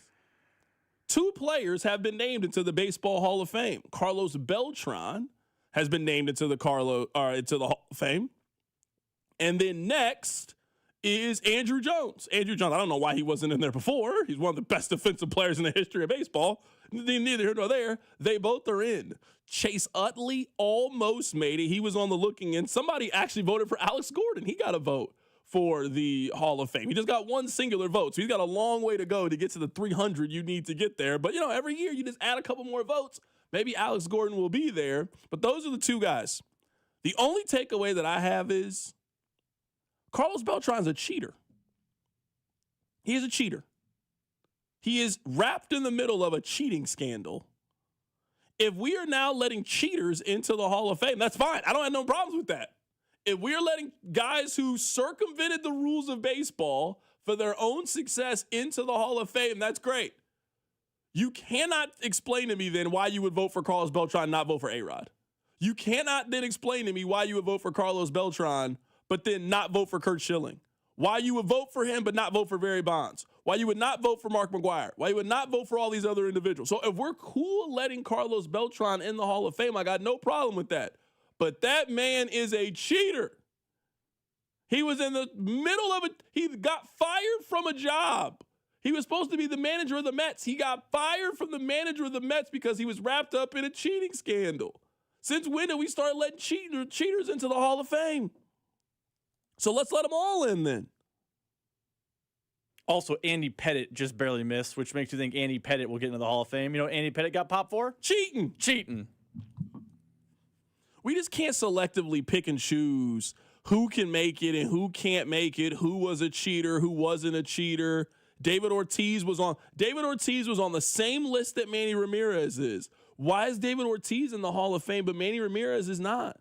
David Ortiz was on the same list as Barry Bonds. Why is David Ortiz in the Hall of Fame, but Barry Bonds didn't have a chance to go to the Hall of Fame? Why have we selectively decided who took steroids, who didn't take steroids, who cheated and who didn't cheat? That man's a cheater. I wish the people who safeguarded the Hall from the, quote, cheaters would just come out and say the real reason Barry Bonds isn't in is because they didn't like him. He was mean to them when they were covering the game. They're not letting A-Rod in. A-Rod got 170 votes. There's some people who it seems like they're very split right now on it. There are some people who absolutely vote for A-Rod. 170 votes. That's not nobody. And then just just half of the people just have decided, no, we're not letting A-Rod in. It's just such an incredibly stupid moving target. And I don't know how to fix it, and it has this problem in all sports. We need to have someone other than media members safeguarding the Hall. Like, there needs to be some, if you accomplish X, you get in, period, no matter what, in a discussion. I'm happy for Carlos Beltran, but he is a cheater, and he probably shouldn't be in, but some cheaters get in, some don't. Just who cares? Yeah, it's just not right. I just don't like how we're... What hat do you think he's going to wear? The Mets, for sure. The Mets. You think he's wearing a Royals hat? I don't think he's wearing a Royals hat. I was just curious. Because both the Royals and the Mets have put out graphics congratulating him because he was on the team. But yeah, the Astros haven't put anything out yet. Yeah, because of course not. They don't want to remind you he's a cheater. He is absolutely not going in as an Astro. I can tell you that right now. He's going in as a Met. He's going in as a member of the New York Mets. Mets is probably the safest bet. Yeah, for sure. It would be kind of cool if he went as a Royal, though. It would be kind of cool. Carlos Beltran made the coolest catch I'd ever seen in my life up until the Royals run in 2014 and 2015. He made a catch. It was against the Seattle Mariners. Oh, I know the catch. It was. I'm sitting there like, You're not a human being. You're a machine. It was the coolest catch I'd ever seen up to my life, up until Lorenzo Kane. Remember what game was that where Lorenzo Kane had those back-to-back catches in like the same inning? It was against the Angels. Yeah, it was game 3 against the Angels. Yeah, that was a pretty incredible run too. Carlos Beltran was, before the 2014-2015, he's still, before Bobby Witt, he might have been the single best player we ever saw in a Royals jersey. At least me and you's age. Like, I don't have any memory of George Brett playing Royals baseball. Like, I know Brett's better. But like, for our youth, people who are in between 30 and 40, Carlos Beltran is the singular best player you ever saw in a Royals jersey pre-Bobby Witt. Let me look at Carlos Beltran's numbers. Do you think Carlos Beltran goes to the Hall of Fame if he doesn't play for the Mets? Like, let's say he does all of that in a Royals uniform. Oh, yeah. If like his stats don't change? Yeah, I'm just saying, like 20 years. Yes. Didn't hit 500 home runs. Didn't hit 300 as an average. Only has 3 Gold Gloves. You think that guy's in the Hall of Fame? 300, right? 300 steals, 300 home runs? Hold on, let me look it up here. Yeah, he does. He has 312 steals. Yeah, not a lot of 300 and 300 guys. Let's see how many of them it is. I mean, okay, let's look it up. Let's look it up. I bet that's Bonds, but yeah, of course. He doesn't not count. any of those guys in. He not doesn't any of the count. really good players in. So we got to be excited about Carlos Beltran getting in. All right, hold on. I'm trying to look to see who it is. Oh, this is the list. Barry Bonds, Willie Mays, Andre Dawson, Bobby Bonds, Reggie Sanders, Steve Finley, A-Rod, and Carlos Beltran. That's the list. 80% of that list is Hall of Famers. Okay, all right. You're making good points here. I was curious. If they were letting Royals, Pirates, Nationals, Carlos Beltran into the Hall of Fame. I was curious if they were letting him in, or he played for the Mets, so you always get a little bit of New York boost. He definitely got some New York boost. I won't disagree with that. I wonder what the equation is of New York boost versus cheating slump. I'm trying to run the equation in my brain. Shout out to Andre Dawson on this list, though. I always love talking Hall of Fame. I just wish they would let people in baseball. And then safeguard it in football. Can't let people like Matt Stafford and Matt Ryan into our hall. I'm actually coming around on Matthew Stafford. I'm coming around. That's because he won MVP this year? I'm coming around. If he wins MVP this year, I'll come around too. Yeah, if you win an MVP and take 2 separate teams to a Super Bowl, two appearances. You already have them in the Super Bowl? I think they're winning. I do. You have them winning the Super Bowl? I think the Rams will win the Super Bowl. Yeah, I do. I think it's be Rams, Patriots, and the Rams will win the Super Bowl. Yeah, I do. That was just going to Seattle, getting a dub. I do. I think they're going to win. I think they should have won the second game against them. They had a 16-point lead. I think they're going to win. We have a lot of time this week to talk about that for sure. I got the Seahawks. You got Sam Darnold winning the whole thing? I do. Okay. Oh, it's going to be I'm telling you, great. at some point, Sam Darnold's got to make a play because he didn't have to. I don't know what he was doing. That's not his fault. The Niners didn't get off the bus. No, I don't know what they did. There was a sequence in the game. They showed Doug Baldwin, like their equivalent, like beating the drum. They showed Doug Baldwin. The next play was the kickoff return. Shaheed ran the kick return back. And at that moment, I was like, hey, are you ready to watch a movie? I'm not watching this anymore. This is over. This is done. Yeah, I do. I think the Rams are winning the Super Bowl. I think they're going to win these next 2 games, and I think they're going to be the last team standing. Keep it right here. It's The Drive. The Drive with Carrington Harrison on your home for Royals baseball. 96.5, The Fan. FanDuel is turning on playoff mode. All customers get a profit boost pack with every NFL playoff game day. Each game day during the championship round, you'll get a pack loaded with multiple profit boosts waiting for you in the app. More boosts mean more ways to level up your playoff bets. We are just a couple of weeks away from the NFL season completely winding down, and we're going to find out who plays in the big game. Pick the matchups you believe in, take your shot on an upset, and build a parlay that fits this championship moment. Then apply those profit boosts and go for an even bigger payout to keep the playoffs fun rolling along. Visit FanDuel.com/local and grab your profit boost pack for every NFL playoff game day. FanDuel is the official sportsbook of 96.5 The Fan. Must be 21 and present in Missouri. Opt-in required. Bonus issue is non-withdrawable profit boot token. Restrictions apply, including any token expiration and max wager amount. See terms at sportsbook.fanduel.com. Gambling problem? Call 1-800-GAMBLER. Paramount Plus is the new home of UFC, and we're coming out swinging with UFC 324. Oh, what a shot! And 325 on back-to-back weekends. The new era is here. It's time!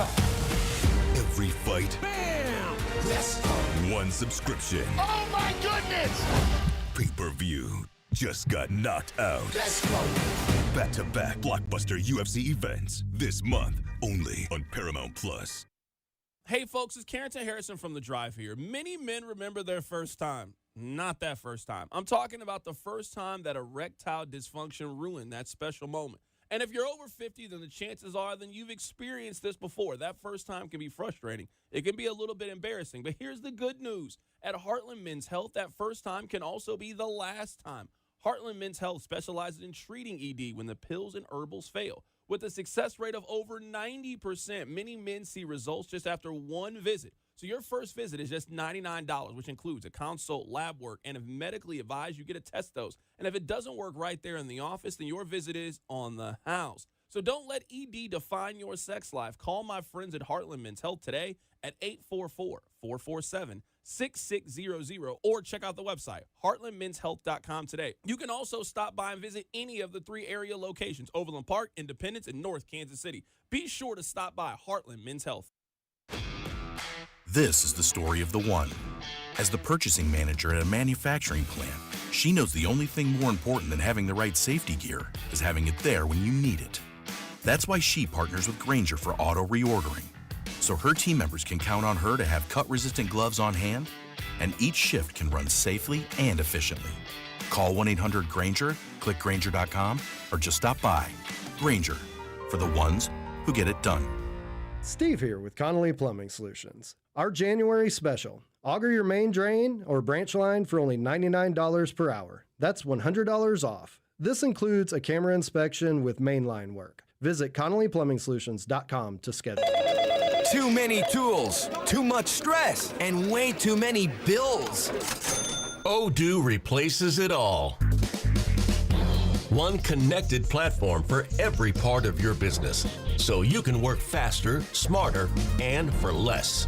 Odoo, the only software you'll ever need. Try it free today at odoo.com. That's ODOO.com.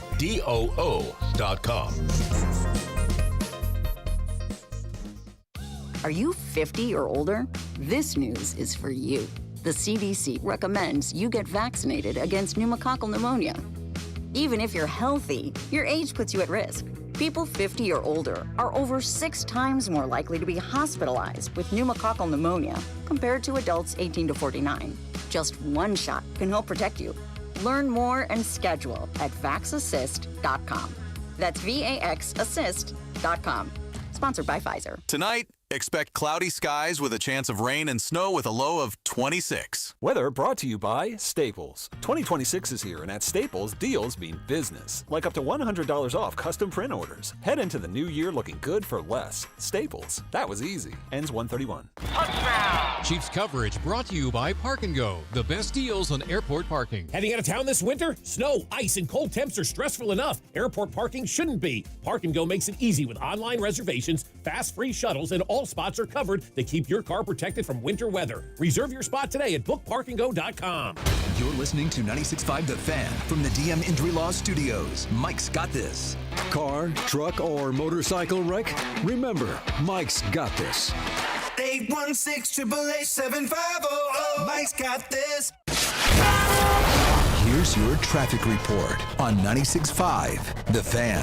South KC is in a world of hurt right now. There's a wrecked Lenexa I-435 at I-35 and a fresh crash northbound 35 in Overland Park. It's creating a virtual parking lot through that area. I'm Bill Brooks, 96.5 The Fan Traffic.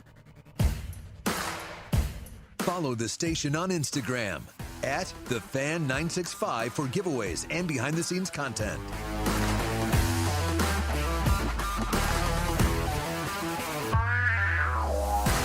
This segment has just kind of turned into me just giving you guys random thoughts that I am thinking. I guess thought number one. Rob, did you see anybody talk about this Game of Thrones spinoff this past weekend? Maybe it's because it's during the middle of the NFL season. I haven't seen anybody talk about it. I don't know what is it about. I saw no buzz, nothing about it. I didn't see a single person on my timeline talk about it. Now, it's the first episode. Let's see how it goes. But like, people were talking about House of the Dragon on my timeline. No one's talking about this show at all. I don't even know that it's like nights. It did not look interesting to me, and maybe I'm part of the problem. 'Cause I have a little sour taste in my mouth. I feel like House of the Dragon has wildly disappointed. I liked it. I just was waiting for some oomph. I mean, it's been 2 seasons, no oomph. No, so there's no oomph. So is the hey, you're connected to the Game of Thrones bubble bursting? I don't know. Let's see how this season goes. It's the first episode. Let's see. I'll be very curious. Second thing is, I am in between watching 2 shows. The Pitt show kind of intrigues me. It kind of intrigues me a little bit. Like, I see more people talk about it. I feel like it's getting the HBO buzz. The Pitt seems kind of interesting to me. I'm thinking about starting that. At some point, I need to watch this His and Hers, that show with Tessa Thompson. Yes. And I haven't seen it. Please don't spoil it, text line. Please don't spoil it. On my to-do list as well. Yeah, I'm kind of waiting for the playoffs to be done. And then, like, next week, I'll probably end up watching it. You know, we're going to have a lot of free time, after the AFC, NFC championship game, only 1 football game left. But yeah, I plan on watching His and Hers. And I heard they're not planning on season 2. So it sounds like it's just a strict, limited series, 1 run. I can watch that. I'm actually very excited to watch it. I'm also excited for us to talk about random on Netflix, The Rip, that movie with Matt Damon and Ben Affleck. Actually, funny enough, I was going to watch that a couple of days ago. I think it was actually after the Sunday, whatever the last game was on Sunday. I can't remember which one it was. I think it was the Bears game. I was going to watch it, but I ended up watching this movie on Netflix. It was called The Suitcase Killer. Have you seen this pop up on your Netflix queue? It might be on my things you may like. That name sounds familiar. Yeah, so I had it in my queue, and then it popped up, and I was like, The Suitcase Killer. I'm like, all right, that sounds like my kind of show. And it was an hour and 26 minutes. I'm like, that's really my kind of movie. I watched it. I liked it. Anyone in it? Anyone of note? It's a Lifetime movie.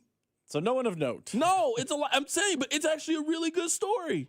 I mean, like the acting is like the best movie I've ever seen or anything, but no, it was definitely worth a 90-minute quick Netflix watch. So yeah, I was gonna watch The Rip, and then I saw that, and I just was like, The Suitcase Killer, what is that? But yeah, I do plan on watching The Rip at some point.